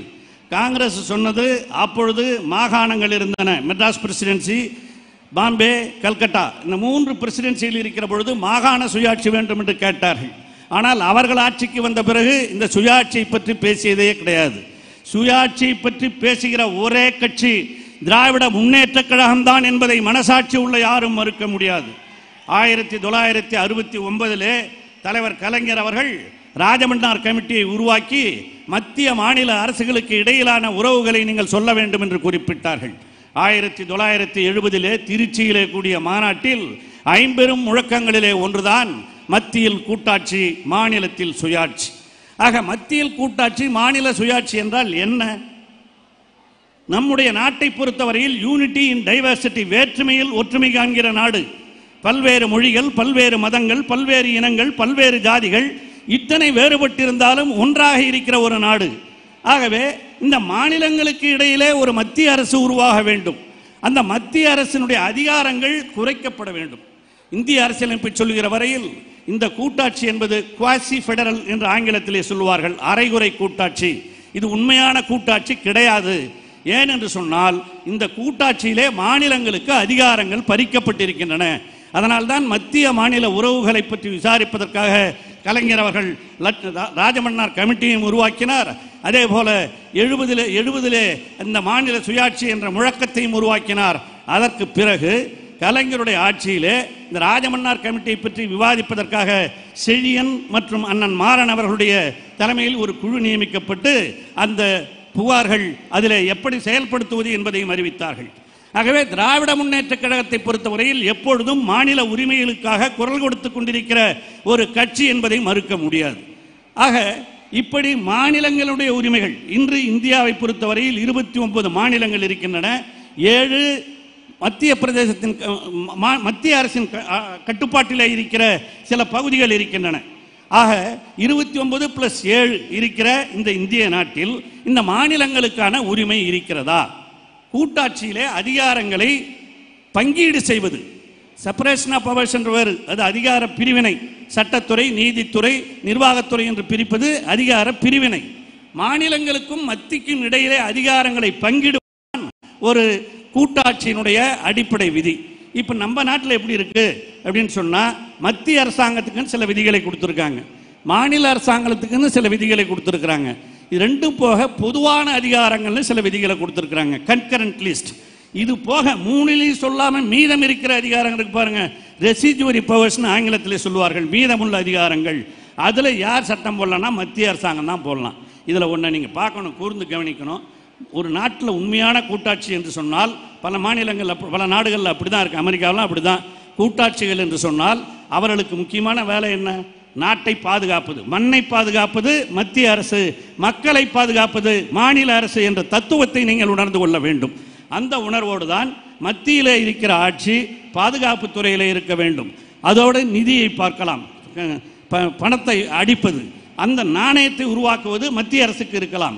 இது போன்ற ஒரு சில அதிகாரங்களை மட்டும் மத்திய அரசு வைத்துக்கொண்டு மாநில அரசுக்கு அதிக அதிகாரங்களை கொடுப்பதுதான் ஒரு உண்மையான கூட்டாட்சியாக இருக்க முடியும். ஆனால் இந்தியாவிலே நடப்பது உண்மையான கூட்டாட்சியா? அதுவும் இப்பொழுது நடைபெற்றுக் கொண்டிருக்கிற சூழ்நிலைகளை எண்ணி பாருங்கள். ஆரம்பத்திலே இந்த பட்டியல் உருவாகிற பொழுது கல்வி மாநில பட்டியலில் இருந்தது. அந்த கல்வி மாநில பட்டியலிலிருந்து இப்பொழுது பொதுப்பட்டியலுக்கு மாற்றி அமைக்கப்பட்டு விட்டது. அந்த பொதுப்பட்டியலுக்கு மாறிய காரணத்தினால்தான் நீட்டுத் தேர்வினுடைய நிலைமை இன்று இங்கே வந்து கொண்டிருக்கிறது. எண்ணி பாருங்கள். அதேபோல்தான் மாநிலங்களினுடைய சட்டமன்றங்கள் ஒரு சட்டத்தை இயற்றினால் அந்த சட்டம் குடியரசுத் தலைவருடைய கையொப்பத்தை பெற்றுவிட்டால் அது சட்டமாகலாம். ஆனால் குடியரசுத் தலைவருடைய கையொப்பமே பெற முடியாத ஒரு சூழ்நிலையில் நீட்டுத் தேர்வை பற்றி தளபதி அவர்கள் முன்மொழிந்து தம்முடைய சட்டமன்றத்திலேயே ஒருமனதாக நிறைவேற்றப்பட்ட தீர்மானம் நீட்டு தீர்மானம். அது மட்டுமல்ல, ஒரு வாரத்திற்கு முன்பாக இந்த காவிரி மேலாண்மை வாரியத்தை அமைக்க வேண்டும் என்று ஒருமனதாக தளபதி அவர்கள் முன்மொழிந்து நிறைவேற்றப்பட்ட தீர்மானம் இந்த தீர்மானம். இது இரண்டும் மாநிலங்களிலே நிறைவேற்றப்பட்டிருக்கிற தீர்மானங்கள். இந்த தீர்மானங்களுக்கு குடியரசுத் தலைவர் கையெழுத்து போட்டால் அது சட்டமாகும். இது அரசியலமைப்பு சட்டத்திலே சொல்லப்பட்டிருப்பது. ஆனால் அவர் அப்படி கையெழுத்து போட்டாலும் அதை பாராளுமன்றத்திலே ஒரு சட்டம் கொண்டு வந்து இயற்றினால் அது மாற்றப்பட்டு விடும். அப்ப எங்கேயாக இது மாநிலங்களுக்கு உரிமை? தயவு செய்து நினைச்சு பாருங்க. மாநிலத்தில் இருக்கிற எல்லா சட்டமன்ற உறுப்பினர்களும் கட்சி வேறுபாடுகளுக்கு அப்பாற்பட்டு ஒரு சட்டத்தை நிறைவேற்றி அனுப்புகிறார்கள். அதை கூட நிறைவேற்ற முடியாத அரசு இன்று கூட்டாட்சி என்ற பெயரிலே தமிழகத்திலே எப்படியும் மதவாத ஆட்சியை உருவாக்க வேண்டும் என்ற எண்ணத்தோடு இன்று செய்து கொண்டிருக்கிறார்களே. சாப்பிட்றது கூட வேற்றுமையில் ஒற்றுமை என்று சொன்னேனே, அதுவே இப்பொழுது தகர்க்கப்பட்டு கொண்டிருக்கிறது. சாப்பிட்றது கூட மாட்டிறைச்சியை சாப்பிடக்கூடாது என்று ஒரு சட்டத்தை போடுகிறான் என்று சொன்னால் தயவு செய்து எண்ணி பாருங்கள். சாப்பாட்டில் கூடமா மத்திய அரசு கேட்டுன்னு சாப்பிடணும்? எண்ணி பாருங்கள். அதற்கு எதிர்ப்பு குரல் கொடுத்தது கேரள அரசாங்கம். அதை எதிர்த்தார்கள். கேரளாவும் எதிர்த்தது, தமிழகமும் எதிர்த்தது. அதுபோல்தான் நீட்டுத் தேர்வை பொறுத்தவரையில் அனைத்து மாநிலங்களும் எதிர்த்தன. இன்னொன்று முக்கியமான விஷயம், காலத்தின் அருமை கருதி அதை சொல்ல விரும்புகிறேன். 15வது இங்கே கூட பேசுகிற பொழுது சொன்னார்கள், 15வது நிதி மானியம் 15th ஃபைனான்ஸ் கமிஷன். இந்த 15th ஃபைனான்ஸ் கமிஷனில் எந்த அடிப்பு 14வது கமிஷன் உருவாக்கிற பொழுதே தமிழகத்திற்கு 6000 கோடி ரூபாய் இழப்பு. இன்னைக்கு நாம ₹1 வரி கட்டணம்னா மத்திய அரசாங்கத்துக்கு நாம கலெக்ட் பண்ணி மத்திய அரசாங்கத்துக்கு ₹1 அனுப்பிச்சோம்னா மத்திய அரசாங்கம் நமக்கு கொடுக்கறது 47 பைசா தான். மீதி எல்லாம் அவங்க உள்ள அடிச்சுக்கிறான். ஆனால் உத்தரப்பிரதேசத்தில் ₹1 கட்டினா ₹1 23 பைசா அவனுக்கு தரான். கட்டினதை விட அதிகமாக தரான். ஆனால் கட்டினதில் பாதி கூட நம்ம கொடுக்கவில்லை என்று சொன்னால் இது உண்மையான கூட்டாட்சியா? அதைத்தான் நாம் கேட்கிறோம். மாநிலங்களுக்குள்ள உரிமை இருக்க வேண்டும். அந்த மாநில உரிமைகள் எல்லாம் பறிக்கப்படுகின்றன.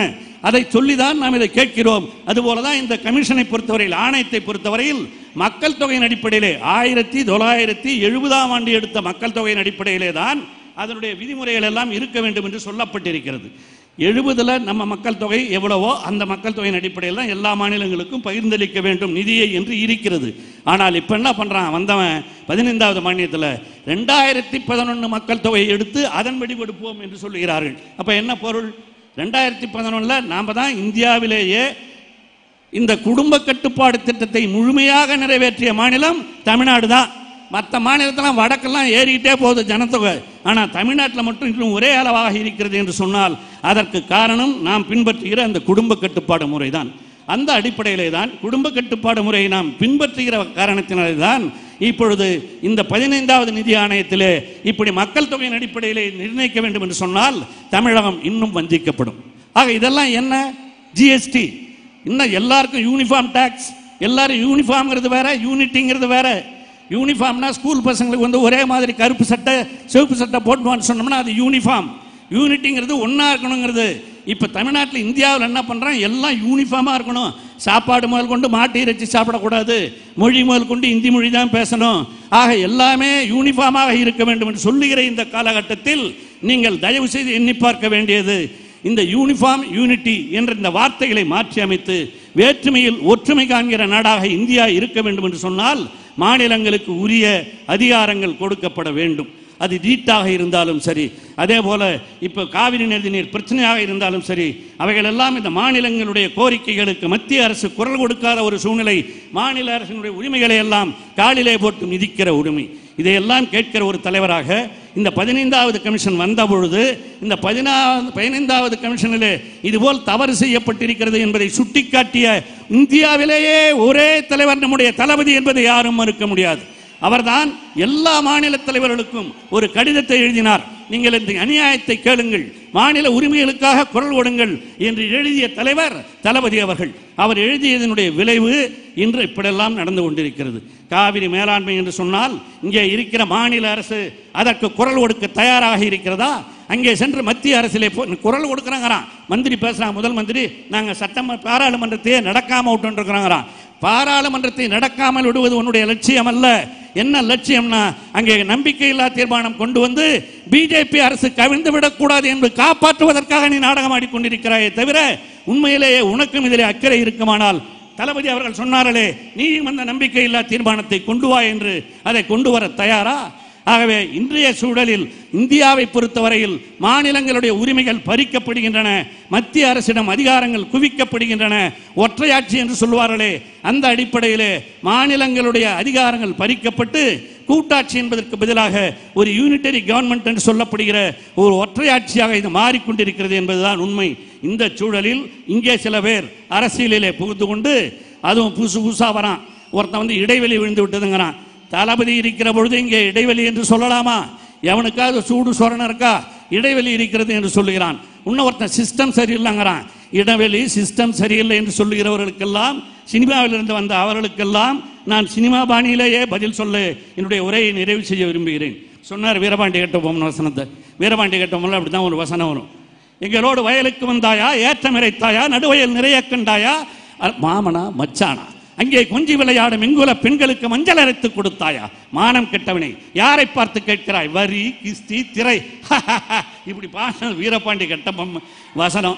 அதே வசனத்தை இப்ப நான் போடுறேன். யாருக்கு? நம்ம அண்ணாச்சிலாம் வந்து வெற்றிடம் சொன்னார, அவருக்கு போடுறேன். நெருக்கடி காலத்திலே சிறைக்கு சென்றாயா, நீட்டு தேர்வை எதிர்த்தாயா, வாட்சிசத்தை எதிர்த்தாயா, நீ எதற்காக கேட்கிறாய்? அல்லது இதான் முக்கியமான வார்த்தை, தமிழனா, தமிழனுக்கு சொந்தக்காரனா, நாட்டை ஆள வேண்டும் என்று துடிக்கிறாயே, மானம் கெட்டவனே எண்ணிப்பார். இங்கே உணர்ந்திருக்கிற தளபதி தான் தமிழனுக்காக, தமிழ் இனத்திற்காக உழைக்கக்கூடிய ஒரே தலைவர் என்று மக்களால் அடையாளம் கட்டப்பட்டிருக்கிற அவரை வணங்கி வாழ்த்தி விடைபெறுகிறேன். நன்றி, வணக்கம்.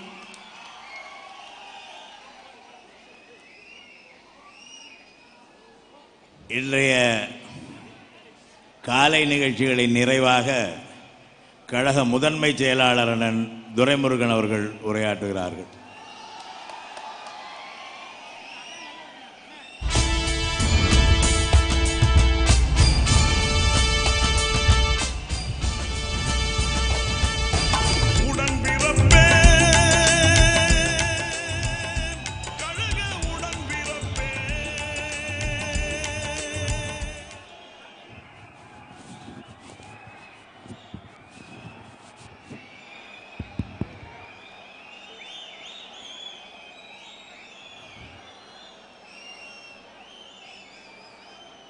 கழகத்தினுடைய முதலில் உங்களிடத்திலே ஒரு சின்ன மன்னிப்பு. இங்கே பேசியவர்கள் எல்லாம் வெண்கல குரல் எடுத்து வேகமாக பேசினார்கள். எனக்கும் அந்த குரல் உண்டு. ஆனால் 3 தினங்களுக்கு முன்னால் சட்டசபையில் நிதிநிலை அறிக்கை பற்றி 1.5 மணி நேரத்துக்கு மேலாக பேசினேன். ஏதாவது பலன் கிடைக்கும் என்று சண்டாளர்கள் கேட்டுவிட்டு போனார்களே தவிர, என் குரல் தான் போனதை தவிர அவர்களுக்கு ஒன்றும் போகவில்லை. ஆனாலும் பழைய காலத்து ரெஸ்டன் இன்ஜின் போல் கொஞ்சம் சூடு ஏற ஏற பழைய நிலைக்கு வரும் என்று நான் நினைக்கிறேன்.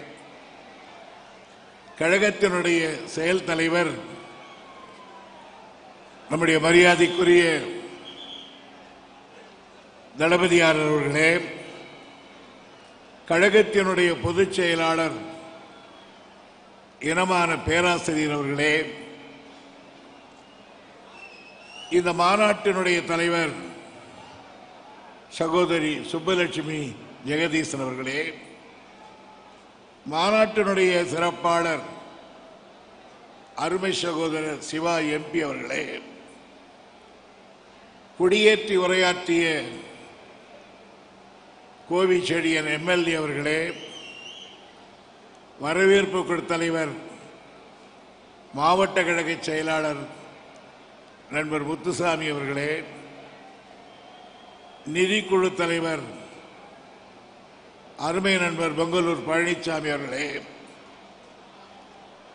மேடையிலே அமர்ந்திருக்கக்கூடிய தலைமை கழகத்தினுடைய செயலாளர்களே, ஆற்றல் மிக்க பேச்சாளர்களே, வெள்ளம் போல் குமிந்திருக்கக்கூடிய கழக நண்பர்களே, பெரியோர்களே, தாய்மார்களே, உங்கள் அனைவருக்கும் என்னுடைய வணக்கம். ஒரு மாநாட்டுக்குரிய கம்பீரத்தோடு இந்த மாநாடு இருக்கிறது. இந்த மேடையில் நின்று பார்த்தால் 3 பக்கம் மக்கள் வெள்ளம். மாநில மாநாடுதான் இப்படி காட்சி அளிக்கும். 800 அடி நீளம், 500 அடி அகலம். நான் வந்து பார்த்த பொழுது முத்துசாமி சொன்னேன், இது பெருசு, குறையுங்கள் அளவு என்றேன். ஆனால் இதே பத்தவில்லை. அடுத்து நடக்கிற மாநாடு 1000 அடி நீளம், 1000 அடி அகலம் வைத்தால்தான் கொள்ளுகிற நாட்சியும். இதை அண்ணா ஒரு முறை சொன்னார், நான் பேசுவதை விட உங்களை பார்த்து கொண்டே இருக்க வேண்டும் என்று. எனக்கு மேடையில் இருந்து இந்த காட்சியை பார்த்து கொண்டிருக்கிறேன். இந்த காட்சிகளை பார்க்கிற பொழுதெல்லாம் எனக்கு மகிழ்ச்சி. இந்த மாநாடு நடத்தப்பட வேண்டும் என்று தளபதியை வற்புறுத்தியவர்களிலே நானும் ஒருவர். மாநாடு நடக்க வேண்டும், அது முழுக்க முழுக்க கழக மாநாடாகவே இருக்க வேண்டும். நம்முடைய கழக நண்பர்கள் மட்டும் பேச வேண்டும், கழகத்தின் பெருமையை பேச வேண்டும், தலைவரை பற்றி பேச வேண்டும், உன்னை பற்றி பேச வேண்டும் என்று அவரிடத்தில் வற்புறுத்தி சொன்னோம். அதனால்தான் இன்னைக்கு நம்மளே பேசுகிறார்கள். இல்லாவிட்டால் பல பேர் பேசி நமக்கு இடம் கிடைச்சாலும் கிடைக்கும், கிடைக்காமல் போயிருக்கும். எனவே கிட்டத்தட்ட 65 பேர்கள் இந்த மாநாட்டிலே உரையாற்றுகிறதாக சொல்லுகிறார்கள்.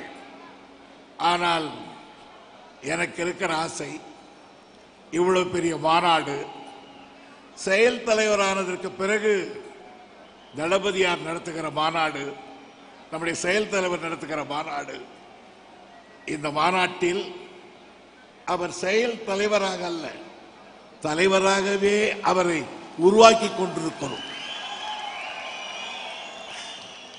அவர் மீது எவ்வளவு அன்பை இந்த கட்சிக்காரன் வைத்திருக்கிறார். இந்த நாடு எந்தே போய் கொண்டிருக்கிறது. இந்த காட்சியெல்லாம் எனக்கு இருக்கிற எண்ணம், என் தலைவா கலைஞரே, நீர் பார்க்க முடியவில்லை. என் தலைவா, நீ பார்க்க முடியவில்லை.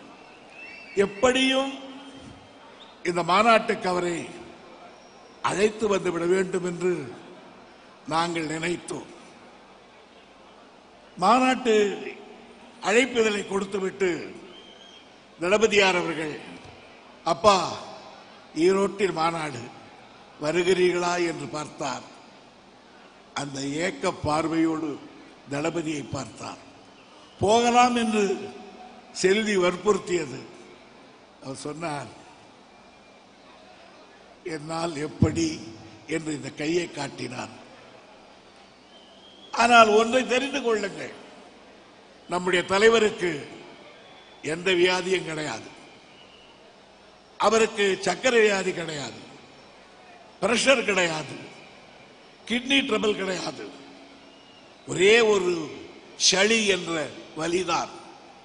அதற்காகத்தான் இங்கே ஒரு குழாய் போட்டு செளி எடுக்கிறார்கள். அந்த குழாய் இல்லாவிட்டால் அவருடைய கணீர் குரல் கேட்கும். இப்பொழுது கூட அவருக்கு பேச்சு தரப்பிக் கொள்கிறவர்கள் இந்த குழாயை அடைத்துக் கொண்டு, ஒரு நாள் ரஞ்சித்து கேட்டார், குழாயை அடைத்துக் கொண்டு, ஐயா இப்ப பேசுங்க, உங்க பேர் என்ன என்று கேட்டார். பளீர் என்று சொன்னார் கலைஞர், மு கருணாநிதி என்றார். அடுத்த கேள்விதான் என்னை ஆச்சரியப்பட வைத்து விட்டது. உங்களுக்கு பிடிக்கும் என்று கேட்டார்.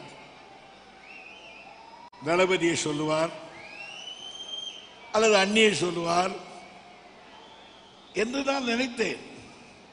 ஆனால் நண்பர்களே, கலைஞரை இப்படித்தான் சொல்லுவார் என்று எவனாலும் அளந்துவிட முடியாது.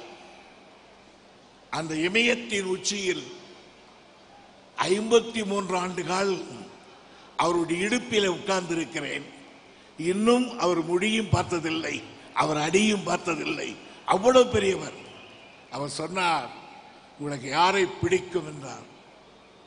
அண்ணா என்று சொன்னார். அழுது விட்டேன். காரணம், 95 வயது, உடல் நலிவுற்றிருக்கிறார். இந்த நேரத்திலே கூட மக்கள் அவர் நினைவிலே இல்லை. இந்த நேரத்திலே கூட பெண்டு பிள்ளைகள் நினைவில் இல்லை. இந்த கட்சியை உருவாக்கிற அண்ணா என்று சொன்னாரே, நான் காலை தொட்டு வணங்கினேன். தலைவா, ஒரு தொண்டன் தலைவனிடத்தில் எப்படி இருக்க வேண்டும் என்பதற்கும் நீங்கள் தான் உதாரணம்.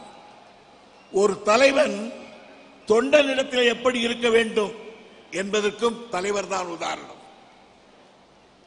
இன்றைய வரை சொல்லுகிறேன், தலைவரோடு இருக்கிற பொழுது ஒரு நாளைக்கு 30 தரமாவது அண்ணா அண்ணா என்று சொல்லுவார். தன் உடல்நிலை பெற்ற பொழுது கூட தன் தலைவன் அண்ணா, நான் அவர் தொண்டன் என்றுதான் அண்ணா என்று சொன்னார்.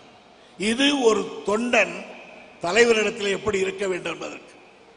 ஒரு தலைவன் தொண்டனிடத்தில் எப்படி இருக்க வேண்டும் என்பதற்கு அவர்தான் உதாரணம். ஒரு நாள் கோபாலபுரத்திலிருந்து அறிவாலயம் போனோம். கொஞ்சம் கோபமாக இருந்தார். வண்டியில் ஏறுகிற பொழுது, என்னையா என்று ஒரு குரல் கேட்கும். அது இல்லாமல் கடகட என்று வண்டியில் உட்கார்ந்தார். சரி, ஏதோ கோபமாக இருக்கிறார் என்று நாங்கள் இருந்தோம். போய் உட்கார்ந்த பொழுது, உங்களுக்கு தெரியும், கடையநல்லூரில் ராஜாமணி என்ற ஒரு பழைய கட்சிக்காரன், கலைஞருக்கு ரொம்ப வேண்டியவர் தான், நீண்ட கால கட்சிக்காரன், பல தியாகி. அவருக்கு என்னமோ ஒரு வருத்தம். தலைவர் வந்து உட்காராததுக்கு முன்னாலே போய் படபடபட என்று அவன் குறைகளை கொட்டிவிட்டான். கலைஞருக்கு கொஞ்சம் கோபம் வந்து, சதா பாயா, பெருசா பேசுவது நீ மட்டும் யோக்கியலாம் என்று கோபமா சொல்லிட்டார். அவன் வெளியே வந்து அழுது கொண்டே போய்விட்டான். சொல்லிவிட்ட பிறகு கலைஞர் இப்படியே ஒரு 5 நிமிஷம் உட்கார்ந்தார். 5 நிமிஷம் கூல் ஆயிட்டார். என்னை பார்த்து கேட்டார், துரை, அவனை நான் ரொம்ப திட்டினோன்னு. நான் சொன்னேன், இல்லை, கொஞ்சமா திட்டினீங்க. திட்டி சொன்னாரு, ஏதோயா அவன் வந்திருக்கான் தலைவர்கிட்ட போய் சொல்லலான்னு. அவனை நான் கேட்காம போற தப்பு. அவன் எங்கேயாவது வெளியில நிற்பான், டாக்ஸி பிடிக்கிறதுக்கு ஆட்டோ பிடிக்கிறதுக்கு போய் கூட்டிக்கிட்டு வான்னார். நான் ஓடி போய், வாயா தலைவர் கூப்பிடுறாருன்னு அழுதுகிட்டே திட்டாருன்னா, நம்ம தலைவர் அப்படிதான், வா அப்படின்னு கூப்பிட்டு வந்தேன். நண்பர்களே, அவன் அறையில் நுழைந்தவுடன் தலைவர் சொன்னார், ராஜாமணி என்னை மன்னிச்சிடுப்பா.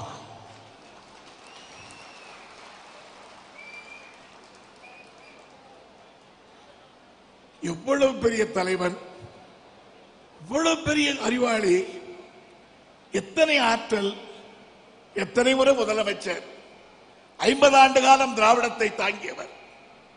ஒரு தொண்டனை வற்புறுத்தி, தொண்டன் வருத்தப்பட்டு விட்டானே என்பதற்காக ராஜாமணி என்னை மன்னிச்சிடு என்று சொன்னவுடன் அவன் காரில் விழுந்து கதறினான் பாருங்கள். இன்றைக்கும் என் கட்சியிலே ஞாபகம் இருக்கிறார். ஆக ஒரு தலைவன் எப்படி இருக்க வேண்டும் என்பதற்கு அந்த தொண்டனை நினைக்கிறவன் தான் தலைவராக இருக்க முடியும். அந்த பண்பு நான் தளபதி இடத்திலே பார்க்கிறேன். வேறொன்றும் இல்லை. நேற்றைக்கு மாநாடு புறப்படுகிற பொழுது வேகமாக எவனோ ஒருவன் வந்தான். போகிற வேகத்தில் ஒரு சீட்டை தள்ளிவிட்டு போனான். அவன் நினைத்திருந்தால் பின்னால் இருக்கிறவரை கொடுத்திருக்கலாம், ஒரு பிஏ கிட்ட தள்ளிட்டு வந்திருக்கலாம். ஆனால் அந்த துண்டு சீட்டை கூட படித்து விட்டு இறங்குகிற பொழுது அதற்கு வேண்டிய நடவடிக்கை செய்யுங்கள், அவனை எதிர்பார்க்கிறான் என்று அவன் சொன்னார். நான் தளபதி செயல் தலைவரானதிலிருந்து ஒவ்வொரு நிமிஷமும் அவரை வாட்ச் பண்றேன். காரணம், என் தலைவரிடத்திலே 53 ஆண்டு காலம் இருந்தவன். அவருடைய மகன் அவரை விட இன்னும் பெருமை பெற வேண்டும் என்பதற்காக வாழ்த்துகிற பெரியவன் என்ற காரணத்தால் அவர் அசைவு, தளபதியினுடைய அசைவு, பேச்சு, பார்வை அத்தனையும் நான் நொடிக்கு நொடி எடை போட்டு பார்க்கிறேன். அதுதான் உரைக்கின்றது. ஒரு தலைவனுக்கு அப்படியும் இருக்க வேண்டும். இன்றைக்கு செய்தார் பாருங்கள். இன்றைக்கு காவேரி பிரச்சனை காலையிலே பத்திரிகையில் வந்திருக்கிறது. ஆனால் மாலையிலே தீர்மானம் வரப்போகிறது.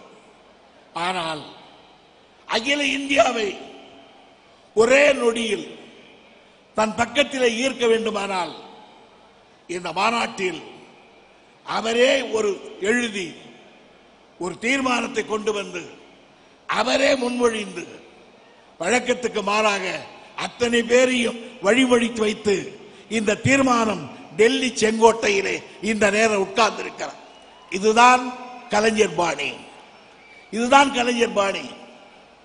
எமர்ஜென்சி டிக்ளேர் பண்ணவுடன் அடுத்த நிமிடமே தீர்மானத்தை வடித்தவர் கலைஞர். இதே கோவை மாவட்டத்தில் மாநில மாநாட்டில் தீர்மானத்தை உடனே எழுந்தவர்.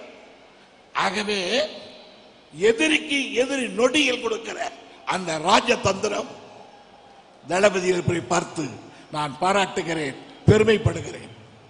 அதே நேரத்தில் கட்சியை எந்த ரூபத்திலும் எந்த கொம்பனிடத்திலும் எவளிடத்திலும் பயப்படாமல் எடுத்து சொல்லுகிற ஆற்றலை நான் பார்த்தேன். ஒரு நாள் சட்டசபையில் ஜெயலலிதா அவர்கள் ஏதோ பேசிக் கொண்டிருக்கிற பொழுது காவேரியோ கச்சத்தீவையோ அதை பற்றி பேசுவதற்கு திமுகவுக்கு அருகதை இல்லை, தகுதி இல்லை, திறமை இல்லை, யோகியத்தை இல்லை என்று அவர் சொல்லிக் கொண்டார். நான் பக்கத்தில் உட்கார்ந்திருக்கிறேன். நண்பர்களே, நானே நினைக்கவில்லை. பட்டீர் என்று எழுந்தார். ஜெயலலிதாவுக்கு முன்னால் கொஞ்சம் அந்த சபை இருக்க, அந்த அம்மா வாய் மூடுவதற்கு முன்னால் எழுந்தார். திமுகவை பற்றி பேசுவதற்கு உறக்க யோகத்தை இல்லை, அருகதை இல்லை, திறமை இல்லை. பிழிஞ்சி எடுத்துட்டார். அதை சொல்லி கீழே உட்காரல. கேளுங்க தளபதி, ஓங்கி பலாருன்னு முதுகுல ஒரு அடிச்சேன். தம்பி தம்பி விட்டு விட்டடா கிராமத்தை காப்பதற்கு என்று நான் தட்டி கொடுத்தேன். கலைஞரை நோட் பண்றேன். நான் அந்த ஆர்வம் எங்க இருக்கு? இந்த பேச்சாளர்கள் ஒவ்வொருவரையும் பார்த்து பார்த்து இவரை விடுங்கள் அவரை விடுங்கள் என்று சொல்லிக் கொண்டு போகிற அந்த பாங்கு இருக்கிறதே, அது பாராட்டுக்குரியது. நான் ஒன்றை தெரிவிக்கிறேன். இந்த மாநாட்டில், இந்த மாநாடு ஒரு திருப்புமுனை மாநாடு. திராவிட இயக்கத்தில் எத்தனையோ சோதனைகள் வந்தது உண்டு. அண்ணா மறைந்தவுடன் திமுக இனி முற்றுப்புள்ளி என்றார்கள். ஆனால் கலைஞர் என்ற ஒரு மாபெரும் இமயம் எழுந்து நின்று அந்த எண்ணத்தை பொடிபொடியாக்கிட்டார். இப்பொழுது வேறு எந்த இயக்கத்துக்கும் இந்த நிலை வரக்கூடாது. இந்த இயக்கத்தை வழிநடத்திய தலநாயகன் நம்முடைய தலைவர் உடல் கொஞ்சம் ஓய்வில் இருக்கிறார். முன்போல் பணியாற்ற முடியவில்லை.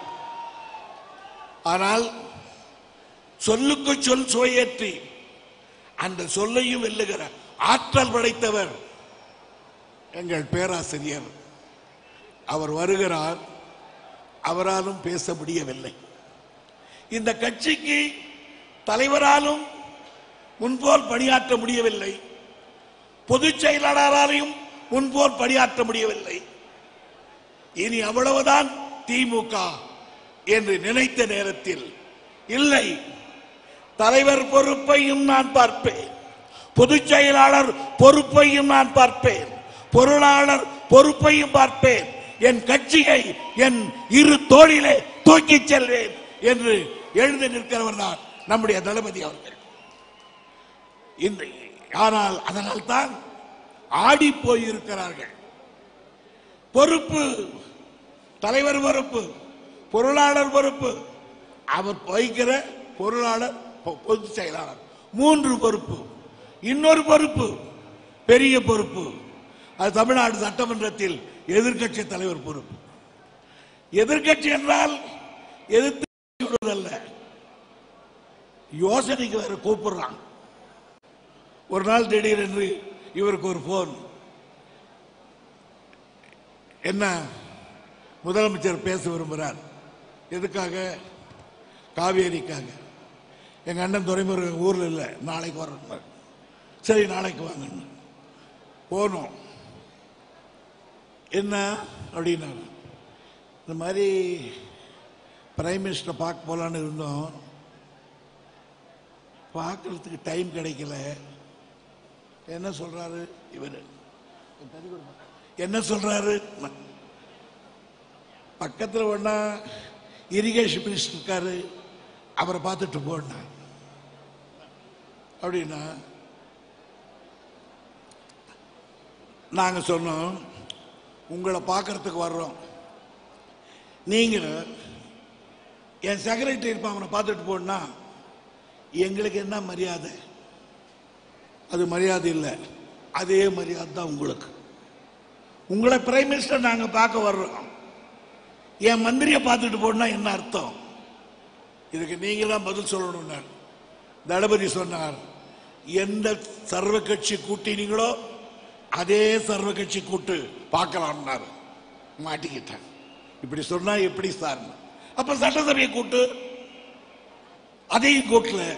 அதைத்தான் சொன்னார், காவேரி பிரச்சனைக்கு ஒரே தீர்வு, அத்தனை எம்பிக்களும் ராஜினாமா செய்ய வேண்டும். கனிமொழி, நம்முடைய சிவா உட்பட அதை ஒத்துக்கொள்ளுங்கள் என்று சொன்னோம். அதையும் ஒத்துக்கொள்ள முடியவில்லை. ஆகையினால் எதிர்க்கட்சி பொறுப்பையும் ஏற்றுக்கொண்டிருக்கிறார். எனவே நான் ஒன்றை தெரிவித்துக் கொள்ளுகிறேன், இந்த ஆட்சியை கவிழ்க்கிறது அவ்வளவு சுலபம் நினைக்காது, ரொம்ப கடினம் நினைக்காதீங்க. அது ஒரு சின்ன வேலை. ரொம்ப பேர் சொன்னாங்க, தலைவர் இருந்தா அண்ணாத்தி கவுத்திருப்பார், தலைவர் இருந்தா இன்னாத்தி கவுத்திருப்பார், தலைவர் இருந்தா அண்ணாத்தி கவுத்திருப்பார். ஏங்க அங்க உட்கார்ந்துக்கிற எங்களுக்கு தெரியாதா கவுக்கிறதுக்கு? நான், ராஜா, பொன்முடி, வேலு எல்லாம் ஒரு நாள் உட்கார்ந்துருக்க தலைவர் பண்ணால். அப்ப நல்லா பேசிக்கிட்டு இருக்கார். அப்ப சொன்னாரு, அப்படி உட்கார்ந்துருப்பார், நாங்கெல்லாம் உட்கார்ந்துக்கிட்டு இருப்போம். துரை, எனக்கு என்னமோ அந்த அம்மாவுக்கு உடல்நிலை சரியில்லை, நீண்ட நாள் வாழட்டும், ஏதாவது அந்த அம்மாவுக்கு ஏற்பட்டுட்டா கட்சி 2ஆ உடையும். அந்த தீர்க்க தரிசனத்தை சொல்றாரு பாருங்க, கட்சி 2ஆ உடையும். 2 கட்சியும் உங்ககிட்ட வந்து எங்களை ஆதரின்னு கேட்பான். எம்ஜிஆர் செத்தப்ப அப்படிதான் நடந்தது. நாம யாரையும் ஆதரிக்கல. நீங்க யாரு கூடவாவது சேர்ந்து நீங்க ஆட்சி அமைந்தா அத்தோட நீங்க துறைஞ்சிக்க. ரெண்டாவது, அழிஞ்சு போற கட்சிக்கு உயிர் கொடுத்துட்டீங்க. மூன்றாவது, என் மகன் நீங்கள் விருப்பப்படி அவன் முதலமைச்சராக வர வேண்டுமானால் ராஜபாட்டையிலே நடந்து வர வேண்டும் தவிர அவன் நேர் வழியில் ராஜபாட்டையிலே நடந்து அந்த ஆசனத்திலே உட்கார வேண்டுமே தவிர கருணாநிதியின் மகன் புழக்கட வழியாக பதவியிலே அமரக்கூடாது. அதை நீங்கள் சொல்லுங்கள் என்றார். எங்களுக்கு தான் தெரியும். அதை ஒரு நாள் தளபதி இடத்துல சொன்னேன். தம்பி, போகிற பார்த்தால் அதுவா உடைஞ்சிடும் போல நாம ஒரு தட்டு தட்டா கீழே விடும் போல சும்மாதானே சொன்னேன். நான் ஓபிஎஸ் நீங்களே ஆளுங்க. மறுநாள் உடைஞ்சிட்டான். அப்ப சொன்ன எல்லாரும் சொன்னாங்க முடிச்சிடலாம், வேலையை முடிச்சிடலாம். தம்பி, நம்முடைய தலைவர் வாக்குதான் வேதம். கருணாநிதி மகன் புழக்கடை வழியிலே பதவி ஏற்க மாட்டான், ராஜபாட்டையிலே நடந்து வருவார். அதனால்தான் நாங்க விட்டு வச்சோமே தவிர ஏதோ கலைஞர் தான் செய்திருப்பார். கலைஞர் தான் நாங்களாவது கொஞ்சம் விளையாடணும். கலைஞர் தான் பேசாம உட்கார்ந்திருப்பார். ஏன்னா ஜெயலலிதா ஜானி அன்னைக்கு சண்டை போட்டப்போ அவர் வீட்டில் வந்து மந்திரிகள்லாம் உட்கார்ந்து கேட்டான், இது உங்கள் விவகாரம், நான் தலையிட மாட்டேன் என்று சொன்னவர் தலைவர் அவர்கள். எனவே என்னை பொறுத்தவரையில் இந்த மாநாடு ஒரு பெரிய வெற்றி மாநாடு. நம்முடைய தலைவர், செயல் தலைவரை திராவிட முன்னேற்ற கழகத்தின் முழுமை பெற்ற தலைவராக மாற்றுகின்ற மாநாடு. எனவே கழக நண்பர்களை ஒன்று கேட்பேன், இன்னும் கொஞ்சம் இருக்கிறது, அது வரையில் செயல் தலைவர் என்ற பட்டம் இருக்கும். நீங்கள் சொல்லுகிறீர்களே தளபதி செயல் தலைவர் ஸ்டாலின் என்று. நான் தளபதி இடத்துல கூட பேசவில்லை. பிஏ படிச்சுட்டு எம்ஏ படிப்பான். அவன் எம்ஏ பட்டம் தான் போட்டுக்குவானே தவிர பிஏ எம்ஏ போட மாட்டான். அவர் தளபதியை தாண்டி தலைவர் செயல் தலைவர் ஆகிவிட்டார். எனவே இனி நீங்கள் அவரை அழைக்கிற பொழுது, இனி நீங்கள் அவரை பற்றி எழுதுகிற பொழுது, போஸ்டர் போடுகிற பொழுது செயல் தலைவர் செயல் தலைவர் என்று இருக்க வேண்டும். நான் 3 முறை சொல்லுவேன், தளபதி என்று செயல் தலைவர் என்று. வாழ்க என்று சொன்னால் போதும். செயல் தலைவர் தளபதி விட்டார், செயல் தலைவர் தளபதி, செயல் தலைவர் தளபதி.